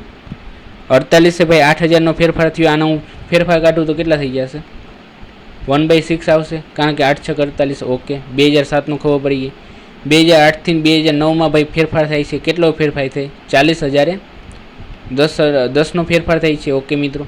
તો અહીંયા હું શું લખી શકું? 1/4 લખી શકું. ઠીક છે. તો અહીંયા જોઈ શકો છો 1/6 એટલે કેટલા થઈ જાય? કુછ કંઈક સમથિંગ તમારે 16 પોઈન્ટ સમથિંગ કુછ આવતા હશે. અને જ્યારે 1/4 એટલે 0.25. તો આમાં મિત્રો વધારે કયું છે? આ જ છે. તો હું સોરી ઓછું કયું છે? 1.16 જ આવે. તો લઘુત્તમ આ જ થશે. આ તો 0.25 આવી ગયો. આ વધારે એટલે આ ના આવે. ઠીક છે. હજી આગળ આપણે ગણી છે 30માંથી 25 થઈ જાય છે. એટલે 30નું જે હતું ત્યારે 5નો ઘટાડો થઈ જાય. 5,000નો ઘટાડો થઈ જાય છે. તો કેટલા આવ્યા? 1/6 આવ્યા. તો અહીંયા મિત્રો તમે જોઈ શકો છો કે આ બે કેવા છે? સેમ છે. ઠીક છે. હવે 25માંથી 18 થાય છે. તો 25,000 હતો ત્યારે કેટલો હતો ભાઈ? કેટલાનો ઘટાડો થયો છે તમે જોઈ શકો છો? 5 6 અને 7. 7નો થયો છે. 25 એટલે 7નો થઈ ગયો. તો મિત્રો અહીંયા તમે જોશો આ 25 ચોકો અહીંયા 7 ચોકો 28 કરી નાખો. અહીંયા 100 કરી નાખો તો 0.28 આવે. તો આ વધારે છે. આ વધારે છે. ન્યૂનતમ ગ્રોથ નથી. તો ન્યૂનતમ ગ્રોથ આપણે ક્યાં મળ્યા? બે જ મળ્યા. એક 7 વાળો અને બીજો 9 વાળો. તો અહીંયા બે જ ઓપ્શન હશે. એટલે અહીંયા કીધું 2007માંથી 2008 અને 2009માંથી 2010. તો તમારો જવાબ શું થઈ ગયો? ઠીક છે. નેક્સ્ટ. ઓકે મિત્રો. તો અહીંયા રિઝનિંગનો ક્વેશ્ચન છે. રિઝનિંગનો ક્વેશ્ચન શું પૂછ્યો છે કે નીચે આપેલી માહિતીને વાંચો અને તેના ઉપરથી ક્વેશ્ચન લખો. તો મિત્રો 5 શહેર છે. આપણે શહેર કરી નાખીએ. ઠીક છે. એ આપ્યા છે, બી આપ્યા છે, સી આપ્યા છે, ડી આપ્યા છે, ઈ આપ્યા છે. જેમાંથી 3 ઔદ્યોગિક છે ભાઈ. 3 ઔદ્યોગિક છે શહેરો છે. 2 બંદરો છે. ઓકે. 2 બંદરો છે અને એક હિલ સ્ટેશન છે. હિલ સ્ટેશન છે. 2 બંદરો અને એક હિલ સ્ટેશન. ઓકે. પછી શું કીધું છે કે એવા જે 3 શહેરો એવા છે કે 3 શહેરમાં યુનિવર્સિટી આવી છે. 3 શહેરમાં એટલે 3 યુનિવર્સિટી આવી છે. ઠીક છે. હિલ સ્ટેશનમાં યુનિવર્સિટી છે પરંતુ બંદર નથી ભાઈ. જેમાં હિલ સ્ટેશન આવ્યું હોય છે એમાં યુનિવર્સિટી છે. ઠીક છે. અને એ પાછું કેવું હોય છે? બંદર નહીં હોય. બંદર એટલે ખબર ને? બંદર ઓલો નહીં વાંદરો. જે તમારે ઓલું શું કહેવાય સ્ટીમર બીમર આવતી એવી માછીમાર જેવી બંદર, એ બધાય બંદર. ઠીક છે. યુનિવર્સિટીઓ ધરાવતા ઔદ્યોગિક શહેરોમાં બંદરો નથી. એટલે જેમાં યુનિવર્સિટી છે એમાં બંદરો નહીં હોય, એ બંદરો નથી. એટલે જ્યાં બંદરો છે, દ્વારકા છે તો અહીંયા યુનિવર્સિટી નથી એમ કહેવા માગે છે. ઠીક છે. 2 ઔદ્યોગિક શહેરોમાં યુનિવર્સિટીઓ છે. હવે ઔદ્યોગિક શહેરો 2 એવા છે કે જેમાં શું છે યુનિવર્સિટી છે. એટલે 2 યુનિવર્સિટી તો અહીંયા જ નક્કી થઈ ગઈ, અને એક હિલ સ્ટેશનમાં યુનિવર્સિટી તને નક્કી થઈ ગઈ, અને 2 બંદરોમાં છે એમાં છે નહીં. ઠીક છે. પછી શું કીધું છે, 2 ઔદ્યોગિક શહેરોમાં યુનિવર્સિટી છે. સી અને ડી ઔદ્યોગિક શહેર નથી. ભાઈ ઔદ્યોગિક શહેર સી અને ડી નથી, તો 3 તો આપણી પાસે ઔદ્યોગિક હતા, તો ઔદ્યોગિક શહેર ઓલરેડી ખબર પડી ગયા. આ ઔદ્યોગિક હશે, આ બી ઔદ્યોગિક હશે, આ બી ઔદ્યોગિક હશે, કારણ કે આ તો છે નહીં. ઠીક છે. આગળ ડી શહેર એ બંદર નથી. આ ભાઈ બંદર નથી, આ બંદર નથી. તો મિત્રો અહીંયા શું કીધું છે, જો અહીંયા એમ કીધું છે 2 ઔદ્યોગિક શહેરોમાં યુનિવર્સિટી આવી છે. એટલે એક ઔદ્યોગિક શહેરમાં યુનિવર્સિટી નથી, તો અહીંયા એક બંદર આવી જશે, કારણ કે 2 બંદર છે ને જેમાં બંદર છે એમાં યુનિવર્સિટી નથી. તો એક ઔદ્યોગિક શહેરમાં યુનિવર્સિટી નથી, અહીંયા એક બંદર આવી જશે, અને એક બંદરને અહીંયા આવવું જ પડે તો જ આપણે બીજું. તો આ કેવું હશે, બંદર હશે. નેક્સ્ટ શું કીધું છે, સી એ ડી ઔદ્યોગિક શહેર નથી, ડી શહેર એ બંદર નથી, કોઈ બંદર શહેરમાં યુનિવર્સિટી નથી કીધું છે. મેં આગળ લઈ લીધું ક્યાં. ઠીક છે. ચાલો, બી એ બંદર શહેર છે. બી પાછું કેવું છે, બંદર શહેર છે. તો અહીંયા તમને બંદર શહેર કીધું, તો આમાં યુનિવર્સિટી ના હોય, તો યુનિવર્સિટી એક અહીંયા આવે, એક યુનિવર્સિટી અહીંયા આવે, અને અહીંયા જેમાં યુનિવર્સિટી છે એ હિલ સ્ટેશન પણ છે. તો હિલ સ્ટેશન અહીંયા યુનિવર્સિટી ના આવે, કેમ કે બંદર છે, તો હિલ સ્ટેશન આ જ થઈ ગઈ ભાઈ, સમજાય છે. ઠીક છે. તો ડી એ હિલ સ્ટેશન છે અને ઈમાં યુનિવર્સિટી છે, તો બાકી ઠીક છે, કમ્પ્લીટ. કયા શહેરમાં ઉદ્યોગો તેમજ બંદર છે પરંતુ યુનિવર્સિટી નથી. ઔદ્યોગિક બી છે અને બંદર બી છે, અને યુનિવર્સિટી ન હોય એવું શહેર કયું, તો બી આવશે તમારો જવાબ. અહીંયા બી આવે. કયા શહેરોમાં ઉદ્યોગો તેમજ બંદર છે, બીજું એ કંઈ નથી આવતું. ઠીક છે. તમારો જવાબ માત્ર બી આવશે. ઠીક. કયા 2 શહેરો પાસે બંદરો છે, બંદરો કયા, એક તો બી છે અને બીજો કયો છે, સી છે. બી અને સી. ઠીક છે. કયા ઔદ્યોગિક શહેરમાં યુનિવર્સિટી નથી, ઔદ્યોગિક શહેરમાં યુનિવર્સિટી નો એવું કયું છે ભાઈ, બી છે. અહીંયા બી જવાબ આવશે.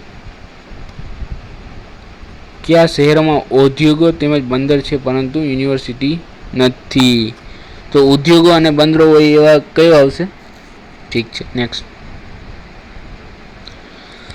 ઓકે મિત્રો, હજી પાછી તમને પાછું રિઝનિંગનો ક્વેશ્ચન છે. ઋષિકા 7 ઉપલબ્ધ વિષયોમાંથી 4 પસંદ કરવામાં આવે છે. હવે મિત્રો આપણે આગળ કેટલા 45 પહોંચી ગયા, 5 જ છે. થોડુંક તમે ઓલું શું કહેવાય બ્રેક લેજો, પાણી પાણી પીજો, વિડીયો પોઝ કરજો અને ફરીથી જોવાનું ચાલુ કરજો. ખૂબ જ ઇમ્પોર્ટન્ટ છે, તમને ઘણું બધું જાણવા મળશે. ઠીક છે. જો કરેલા હશે તો આરામથી થઈ જશે. ઋષિકા 7 ઉપલબ્ધ વિષયોમાંથી 4 પસંદ કરવામાં. મિત્રો 7 સબ્જેક્ટ હતા. તેની કોલેજમાં નિમ્ન વિષયો ભણવામાં આવે છે. 3 માર્કેટિંગના વિષયો. માર્કેટિંગ સબ્જેક્ટ, માર્કેટિંગ કોણ છે હું મિત્રો અહીં ટૂંકમાં લખું છું. ડિસ્ટ્રીબ્યુટર, એડવર્ટાઇઝિંગ અને PR. આ 3 માર્કેટિંગના સબ્જેક્ટ છે. અને 4 ફાઇનાન્સના સબ્જેક્ટ છે. ફાઇનાન્સના સબ્જેક્ટ કોણ છે, 4 છે. કયા છે, international finance, accounting, corporate finance and financial service. ઠીક છે. ચાલો, કોઈ વાંધો નહીં. કોલેજના નિયમો અનુસાર તેણીને બરોબર 2 માર્કેટિંગ વિષયો લેવાના. હવે મિત્રો એને 4 સબ્જેક્ટ લેવાના, 4માંથી 2 તો કેવા હોવા જોઈએ, માર્કેટિંગના હોવા જોઈએ. આ વસ્તુ તમારે યાદ રાખવાની. માર્કેટિંગ 2 માર્કેટિંગના લેવા ફરજિયાત છે, પરંતુ તેમાં સમયપત્રકની કેટલીક સમસ્યા છે. તેથી શું કરે છે, ઇન્ટરનેશનલ ફાઇનાન્સ, એડવર્ટાઇઝિંગ અને કોર્પોરેટ ફાઇનાન્સ એકી સાથે એક જ સમયે લેવામાં આવે છે. એક જ સમયે, એટલે મિત્રો કોઈને કોઈ વિદ્યાર્થી હોય તો એક જ સમયે આ લેક્ચરમાં એક જ જગ્યાએ બેસી શકે. એટલે કોઈ વિદ્યાર્થીને આમાંથી એક જ પસંદ કરે. જો CF પસંદ કરશે તો આ 2 ન પસંદ કરી શકે. સમજાય છે મિત્રો. નેક્સ્ટ શું કીધું છે, કોર્પોરેટ ફાઇનાન્સનો એક જ સમય છે. એકાઉન્ટિંગ અને ડિસ્ટ્રીબ્યુટરના વ્યાખ્યાનો એક જ સમયે હોય છે. એકાઉન્ટિંગ અને ડિસ્ટ્રીબ્યુટિંગનું આપણે શું કીધું છે, ડી કીધો છે. એ બી એક જ સમયે હોય છે. એટલે ઓમ આ બેને અલગ અલગ સમી છે, આ બંનેના અલગ છે, પણ આ ત્રણેયના એકી સાથે અને આ ત્રણેયના, એટલે આમાંથી પણ એને એક જ સબ્જેક્ટ ચૂઝ કરી શકે. ઠીક છે. હવે મિત્રો આપણે ક્યાં જઈએ? હવે આપણે પ્રશ્નોનો જવાબ દેવાનો છે. હવે આટલા માહિતી ઉપરથી આપણે પ્રશ્નોનો જવાબ દેવાનો છે.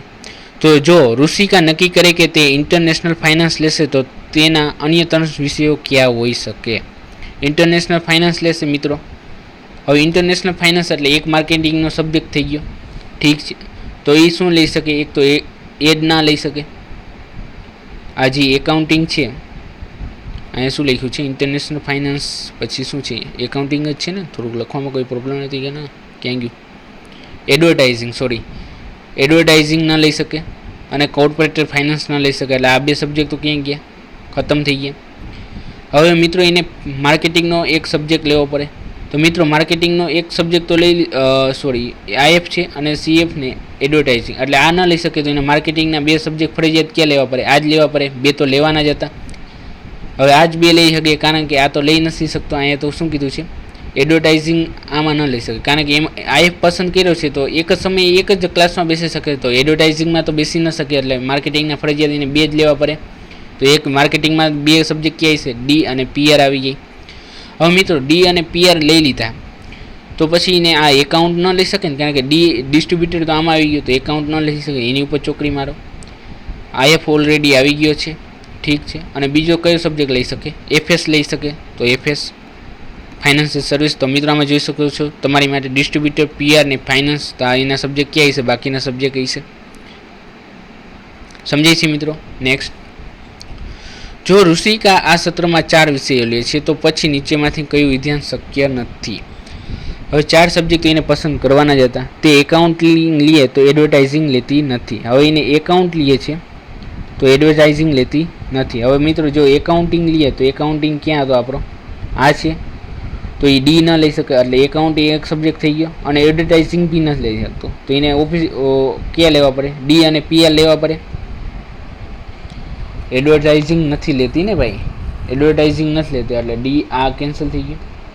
એટલે એને 2 આ લેવા પડે. હવે જો એકાઉન્ટિંગ લે અને એડવર્ટાઇઝિંગ લેતી નથી, એકાઉન્ટિંગ લે એટલે આ ડિસ્ટ્રીબ્યુટર ન લઈ શકે, એ એક વસ્તુ નક્કી થઈ ગયું. અને એડવર્ટાઇઝિંગ નહીં તો પીઆર, એટલે આ શક્ય નથી. આ ખોટું થઈ ગયું. માત્ર એક સાથે હજી આવે છે. હવે આપણે ત્રીજું ડાયરેક્ટ ચેક કરી લઈશું. ઇન્ટરનેશનલ ફાઇનાન્સ લઈએ તો પીઆર લેતી નથી. જો હવે આઈએફ લઈએ તો પીઆર નથી લેતી. આઈએફ લઈએ તો મિત્રો આ એડ આવે, આ બી ના લઈ શકે. અને આ પીઆર નહીં તો માર્કેટિંગના 2 સબ્જેક્ટ ના થાય, તો આ બી કેન્સલ થઈ જાય. તો તમારો કયો જવાબ આવશે? આ બી આવે. સમજાય છે મિત્રો? નેક્સ્ટ, નીચેનામાંથી કયું હંમેશા સાચું હોવું જોઈએ? હંમેશા સાચું એવું, જો ઋષિકા કોર્પોરેટ ફાઇનાન્સ લે તો તેને પીઆર લેવો જ પડશે. હવે જો આ સીએફ લે તો તેને પીઆર લેવો જ પડે. હા લેવો પડે, કાંઈ એડવર્ટાઇઝિંગ તો લઈ ના શકે. તો આ 2 સબ્જેક્ટ લેવા પડે, તો આ સાચું જ છે. બીજું, જો ઋષિકા એકાઉન્ટ લે તો એને એડવર્ટાઇઝિંગ લેવો પડે. એકાઉન્ટિંગ લે તો એને એડવર્ટાઇઝિંગ લેવો પડે. તો ડી નહીં આવે તો આ 2 લેવા પડે, તો આ બી સાચું છે. નેક્સ્ટ, જો ઋષિકા એડવર્ટાઇઝિંગ લે તો તેની એ એકાઉન્ટિંગ લેવો જ પડે. ભાઈ એડવર્ટાઇઝિંગ લીધો છે અને એને એકાઉન્ટિંગ શા માટે લેવો પડે? જો એ ડી લઈએ તો મિત્રો 3 આ થઈ જશે, 3 ફાઇનાન્સના સબ્જેક્ટ થઈ જશે. તો ભાઈ 2 માર્કેટિંગના નહીં થાય, એટલે માટે એકાઉન્ટિંગ લેવો જ પડે. તો 3 સાચા છે. 3 સાચા છે. ઠીક છે. નેક્સ્ટ, ઓકે, આ ઈ જ છે. હવે મિત્રો અહીંયા તમને એક મસ્તની ફિગર આપેલી છે. ફિગર શું કીધું છે કે જો તમે ફિગર જોવો ને એની ઉપરથી તાણા કાઢો કે 2માં એક આમાંથી અનુસરતી નહીં હોય અને બાકી બધી અનુસર. તમે મિત્રો આમાં કાંઈ ન ખબર પડે. આમાં શું છે? પ્રતિબિંબ હોય તો આનું એવું ને એવું દેખાય. આમાં મિત્રો જોઈ શકો છો કે આનું જો પ્રતિબિંબ અહીંયા હોય તો અહીંયા, તો આ મિત્રો તમને ખ્યાલ આવે કે આ વોટર છે, આ પાણી હોય, પાણીમાં જવું થાય. જ્યાં અહીંયા હોય તો અહીંયા ઊંધી આકૃતિ થઈ જાય ને. ઠીક છે. આમાં બી તમને કંઈ ન ખબર પડી. આમાં તમને ખબર પડી શકે છે, બરાબર જ છે, સાચું જ છે. આવી રીતના હોય તો પાણીમાં તમે જુઓ તો આવી રીતના જ થવાનું છે. અને મિત્રો અહીંયા તમે જોઈ શકો, જો આવી રીતના હોત તો એને પણ આવી રીતના છે, તો પાણીમાં હોત તો તમે એને શું થવું જોઈએ? આવી રીતના થવું જોઈએ. એના બદલે શું છે? આવી રીતના છે, તો તમારી ખોટી છે. આ જવાબ શું આવશે? ડી. નેક્સ્ટ, યોગેશ કરતાં એકતા 3 ગણી મોટી છે. અહીંયા કીધું છે યોગેશ છે, એના કરતાં એકતા 3 ગણી મોટી છે, એટલે એકતા એ યોગેશ કરતાં મોટી છે. જહીર વાહિદાની અડધી એજની છે, તો વાહિદા જહીર કરતાં મોટી છે, આનો અર્થ એમ થયો. યોગેશ જાહેર કરતાં મોટો છે, તો યોગેશ જાહેર કરતાં મોટો છે, તો જાહેર કરતાં મોટો છે. ઠીક છે, તો નીચેમાંથી કહ્યું.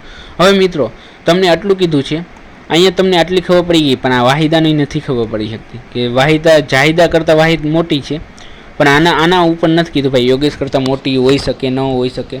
એ લોકોએ એમ કીધું હોત કે જાહિદ કરતાં વાહિદા નાની છે, તો તમે આવી રીતના લખી શકત આવી રીતના, પણ અહીંયા તો તમને ન ખબર પડે કે કેટલી મોટી હશે. ઠીક છે, તો યોગેશ વાહિદા કરતાં મોટો છે, તો અહીંયા વાહિદા અને યોગેશ વચ્ચે કાંઈ ન કહી શકાય. મોટો બી હોઈ શકે, નાનો બી હોઈ શકે. એકતા વાહિદા કરતાં મોટી છે ન કહી શકાય. એકતા વાહિદા કરતાં નાની છે કારણ કે ન કહી શકાય, કારણ કે એનો સંબંધ જેડ આયરે જ કહે. જેડ અને વાહિદાની વસ્તુઓ તો જ તમે કહી શકત, આની ન કહી શકો, કારણ કે જાહિદા વાહિદ કરતાં મોટી છે, પણ આ બે વચ્ચે વિશે કાંઈ નથી કીધું. તો તમારો શું આન્સર આવી જશે? ડી. શું આવી જશે જવાબ? ઠીક છે, નેક્સ્ટ. એક વાર્ષિક કાર્યક્રમમાં ગુજરાત યુનિવર્સિટીને ફૂટબોલમાં 38 મેડલ, ફૂટબોલમાં, બાસ્કેટબોલમાં 15, ક્રિકેટમાં 20 અને ટોટલ 58 વિદ્યાર્થીઓના મેડલ મળ્યા છે. 58 વિદ્યાર્થીઓ ટોટલ. આનો મતલબ શું થાય? ટોટલ 58 વિદ્યાર્થીઓ ભાગ લીધા હતા, અને આપણે મેડલનો સરવાળો કરી તો કેટલા થઈ જાય છે? 8, 9, 10 ને 13 ને વળી પાછું અહીંયા વધી લેશો, અને 3 ને 4 ને 5, 6 ને 7, 73 મેડલ જઈ છે ટોટલ. ઠીક છે, હવે મિત્રો આ લોકોએ શું કીધું છે કે માત્ર 3 વિદ્યાર્થીઓને તમામ ત્રણેય રમતોમાં મેડલ મળ્યા. 3 વિદ્યાર્થીઓ છે કે જેને 3માં મેડલ મળ્યા છે. હવે મિત્રો આનો મતલબ શું કરીએ? 58 વિદ્યાર્થી ભાગ લીધો હતો, એટલે 58 વિદ્યાર્થીએ ભાગ મેળવ્યો તો 58 મેડલ તો દરેકને મળ્યા છે.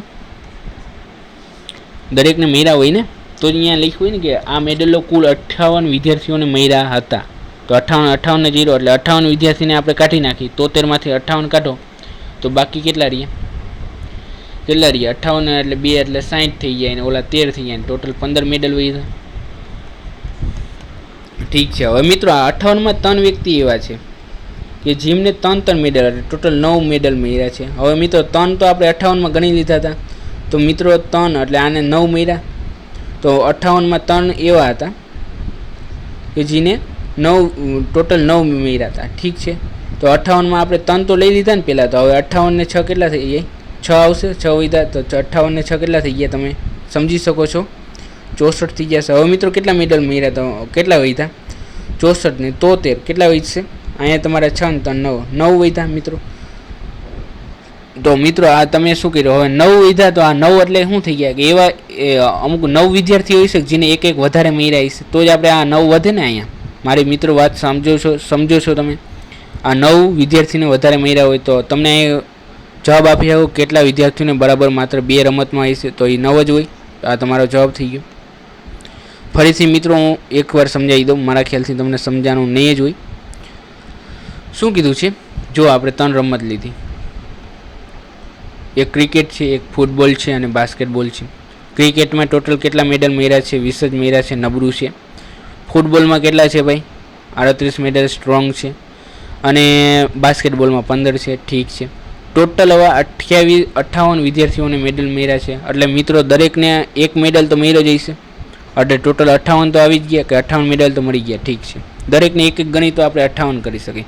હવે બીજું મિત્રો એમાં 3 વિદ્યાર્થીઓ અહીં કીધા છે કે એવા છે જેને ત્રણેયમાં મળ્યા છે, આમાંથી 3 એટલે મિત્રો આપણે કહી શકીએ ને કે 58 એટલે 58માંથી 3 જાય તો 55. 55 ને 3 વિદ્યાર્થીઓ એવા હશે કે જેને 9 મેડલ મળ્યા છે, કારણ કે ટોટલ 9, અને આને 55. હવે 55 વિદ્યાર્થીઓ એટલે 55 ને દરેકને એક એક મેડલ તો મળ્યો જ હશે, તો 55 ને 9 કેટલા થઈ ગયા? કેટલા થાય મિત્રો? 55 ને 5 ને 64 થઈ ગયા મિત્રો. હવે ટોટલ તો કેટલા જયા છે? તમે આનો સરવાળો કરશો તો તમને 74 જરે છે. 74માંથી 73 73માંથી 74 એટલે કેટલા વધશે? 9. તો મિત્રો આ 9 મેડલ મળ્યા છે એ કેવી રીતના બાઈટ છે? હવે તનને ખાલી માત્ર તનને જઈ રહ્યા તનયમાં એવા કેટલા લોકો છે? તન જ છે. તનયમાં તન. તો આ મિત્રો 9 હોય એવા કેવા હોય કે 9 એવા છે 9 વિદ્યાર્થી કે જેને બબ્બે જઈ રહી છે. જો આપણે એક એક તો ગણી જ લીધા છે, તો હવે 9 હોય, આ 9 વધ્યા તો દરેકને એક એક મળ્યા છે, જો આપણે એમ ગણીએ કે ભાઈ દરેકને ભાઈ એક નહીં બબે મર્યા હોય તો ટોટલ કેટલા થઈ જાય? 3 થઈ જાય. તો આપણે કેટલા ગણવા પડે? ભાઈ 1 જ થઈ જાય, કારણ કે અહીં 3નું તો કહી જ દીધું છે. તો 9 એવા વિદ્યાર્થીઓ હોય જેને માત્ર બરાબર 2 રમતમાં જ મેડલ મળ્યા હોય. ઇઝી છે, ઠીક છે. ચાલો નેક્સ્ટ. અહીંયા શું કીધું છે? ટેમ્પલ બરાબર VHQURL થાય. તો ચર્ચ બરાબર શું થાય? હવે મિત્રો આનો તમે જવાબ કેવી રીતના આપશો? સ્માર્ટ રીતે આપવાનો. તમે મિત્રો અહીં જોઈ શકો છો કે દરેકનો જવાબ કેટલો આવશે? 6 અક્ષરો આવવા જોઈએ. તો આ તો પહેલાં જ કેન્સલ થઈ જશે, 6 નથી એટલે પૂછી નાખો. હવે મિત્રો આમાં તમે જોઈ શકો છો કોમન શું છે? EK. તો ભાઈ હું આનો આન્સર ગોતવાની ટ્રાય નહીં કરું. પછી અહીંયા છે તો આનો મારે આન્સર ગોતવો પડશે. પછી WW બધામાં આવે છે તો હું આનો આન્સર સોરી હા ઓકે હું આનો આન્સર ગોતીશ નહીં, આનો બી નહીં ગોતું. હું આનો ગોતીશ, આનો નહીં ગોતું, કારણ કે અહીંયા પાછું કોમન બધામાં સરખું આવે છે મિત્રો. પછી મિત્રો આનો ગોતીશ અને આનો નહીં ગોતું. ઓકે મિત્રો, કારણ કે જે કોમન આવતું એનું હું કામ કરું? ઠીક છે, હું આ બેની જ કરીશ. તો હવે હું આમાં જોઈશ કે ભાઈ આમાંથી આમાં શું ફેરફાર થયો, કારણ કે મારે આનો સંબંધ ગોતવો છે. અહીંયા બે વચ્ચે સંબંધ શું છે એ મારે જોવો છે. તો અહીંયા મન 13 અને અહીં Q70 બે વચ્ચે અહીંયા શું કેટલા એડ કર્યા? તો Q આવી જાય તમારા 4 એડ કર્યા. તો મિત્રો અહીંયા તમે 4 એડ કરવા પડે. તો આ 21 છે, 21 ને 4 કેટલા થઈ જાય? 25. અને 25 બરાબર કેટલા આવે? Y આવે. તો અહીંયા Y છે, ઠીક છે. હજી મારે અહીંયા આનો સંબંધ જોવો પડે. તો આ બેનો સંબંધ જોવો. L બરાબર 12 થાય, R બરાબર 18 થાય. કેટલા એડ કર્યા? 6 એડ કર્યા. C બરાબર 3 થાય. C માં 6 એડ કરો તો કેટલા? 6 3 9. 9 બરાબર અંગ્રેજી મૂળાક્ષરમાં કયો આવે? I આવે મિત્રો. I આવે તો Y અને I આવતા હોય એવા જવાબ આવે. તો Y અને I અહીંયા આવે છે. અહીંયા ક્યાંય નથી આવતા, અહીંયા બી નથી આવતા. તો આ તમારો જવાબ કેટલો સરસ મજાનો હતો. અને મિત્રો આપણે એક વિડીયો છે અંગ્રેજી મૂળાક્ષરોના આવી રીતના ઘાયગા નંબર ઝડપથી યાદ રાખવાની ટ્રીક, તે તમે જોઈ લીજો ન જોયો હોય તો. હવે મિત્રો અહીંયા શું કીધું છે? મોં, દાંત અને ચાવવું. એટલે મોઢામાં જો દાંત આવેલા છે અને દાંતનું કામ શું છે? ચાવવાનું છે. તો એવું જ તે આમાં કયું સંબંધ ધરાવે છે? આંખો. હવે મિત્રો આંખોમાં પાપણ થોડુંક જોવાનું કામ કરે, તો આ ખોટું થઈ ગયું. માથામાં મગજ આવેલું છે, હા મગજ વિચારવાનું કામ કરે છે, આ સાચું હોઈ શકે. ત્વચા, પરસેવો અને સ્પર્શ. ત્વચામાં કંઈ પરસેવો કંઈ સ્પર્શનું થોડુંક કામ કરે છે, આ ખોટો.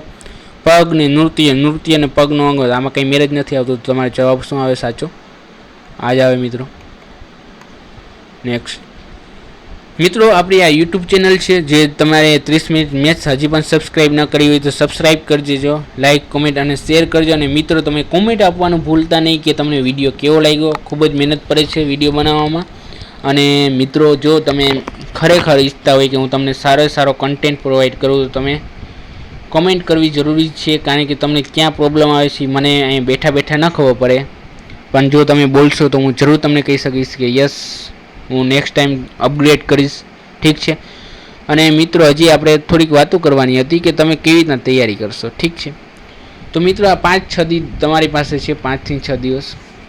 તેમાં હું કહું, એક તમે પરિવાર ઉપરના જે સંબંધો આવે છે પરિવાર ઉપરનું રિઝનિંગના દાખલા કરી લ્યો. એક જે સિટિંગ અરેન્જમેન્ટ જેને કહે છે વર્તુળ ઉપરના દાખલા કરી લ્યો. એક મૂળાક્ષરો આધારિત દાખલા કરી લ્યો. પછી મિત્રો રિઝનિંગમાં બીજા કેવા ક્વેશ્ચન? એક થોડાક પઝલ ટાઈપ છે, કોયડા ટાઈપ. કોયડા થોડાક સોલ્વ કરવાની કોશિશ કરો. મિત્રો આ કરશો ને તો તમારે આમાંથી કેટલા માર્ક? ટોટલ 8 માર્ક આવે. કારણ તમને ખબર છે એક પ્રશ્નનો કેટલો ગુણ છે? 1. અને આ તો ઇઝી છે, આ બી ઇઝી છે, આ બી ઇઝી છે. કોયડાનું કંઈ નક્કી ન હોય. જો તમને કોયડા સોલ્વ કરતા આવડી જાય તો ખૂબ જ સરસ છે. પછી મિત્રો ગણિતમાં તમે શું કરશો? ગણિતમાં મિત્રો તમે એક નફો ખોટ કરી લ્યો, 1% કરી લ્યો. આજકાલ સંભાવનાના દાખલા ખૂબ જ આવે છે, સંભાવનાના દાખલા કરી લ્યો. 2019નું જે પેપર હતું એમાં 3 માર્કનું 3 ક્વેશ્ચન હતા, ટોટલ 6 માર્કનું પૂછાનું હતું. પછી મિત્રો તમે શું કરશો ગણિતમાં? એક લસાનો દાખલો આવે છે, લસ્સા ગુસ્સાનો, જેવો આપણે કરાવ્યો હતો આજે. પછી તમારે શું પૂછાય છે? એક ઝડપ ઉપરના પૂછાય છે તમને, નર અને ટાંકી ઉપરના પૂછાય છે. તો આવા બધા થોડા ટોપિકમાં તમે 10 થી 15 ક્વેશ્ચન દરેક ટોપિકના કરી લ્યો. તમને મિત્રો આ તમને ફાયદો શું છે? જો તમારા 2 પેપર હોય છે, GS1 અને GS2. GS1માં તમારે ભાઈ 200 માર્કનું અને GS2 મેથ્સ હોય છે 50 ક્વેશ્ચન. હવે 50 ક્વેશ્ચનમાંથી તમને 40 આવી જાય ને તો તમારે ડાયરેક્ટ 80 માર્ક થઈ જાય. અને મિત્રો તમે આમાંથી કેટલા લેવાના લ્યો, 40 કે 50 માર્ક લ્યો, તમે આમાંથી 50 ને 40 લ્યો તો 130 માર્ક, અને 130 માર્ક એટલે તમે પ્રિલિમ્સ પાસ કરો ને ડાયરેક્ટ તમને નિબંધ રાઇટિંગમાં બોલાવે. નિબંધ રાઇટિંગમાં તમારે લેવાનો હોય ટોટલ હે ને. નિબંધ રાઇટિંગનાથી આ બને થઈને 200 ઉપર તમે લ્યો તો ડાયરેક્ટ ક્રેક કરી શકો એક્ઝામ. અને મિત્રો એક મહત્ત્વની વાત એ છે કે તમે આ જે પ્રિલિમ્સમાં જેટલો સ્કોર કરશો ને એટલા જ તમારે નિબંધમાં ઓછા આવશે તો પણ ચાલશે, અને તમે આમાં જ સ્કોર કરી શકશો મારા ખ્યાલથી. એટલે ગણિતને ખૂબ જ સ્ટ્રિક્ટલી ફોલો કરો. તમે એની પ્રેક્ટિસ કરો. 5 થી 6 દિવસ ઇનફ છે ગણિત કરવા માટે, કારણ કે તમારું બેઝિક તો મારા ખ્યાલથી ખૂબ જ સારું જોઈશે. તો બેસ્ટ ઓફ લક મિત્રો. ચેનલ સબસ્ક્રાઈબ કરવાનું ભૂલતા નહીં. And okay, by.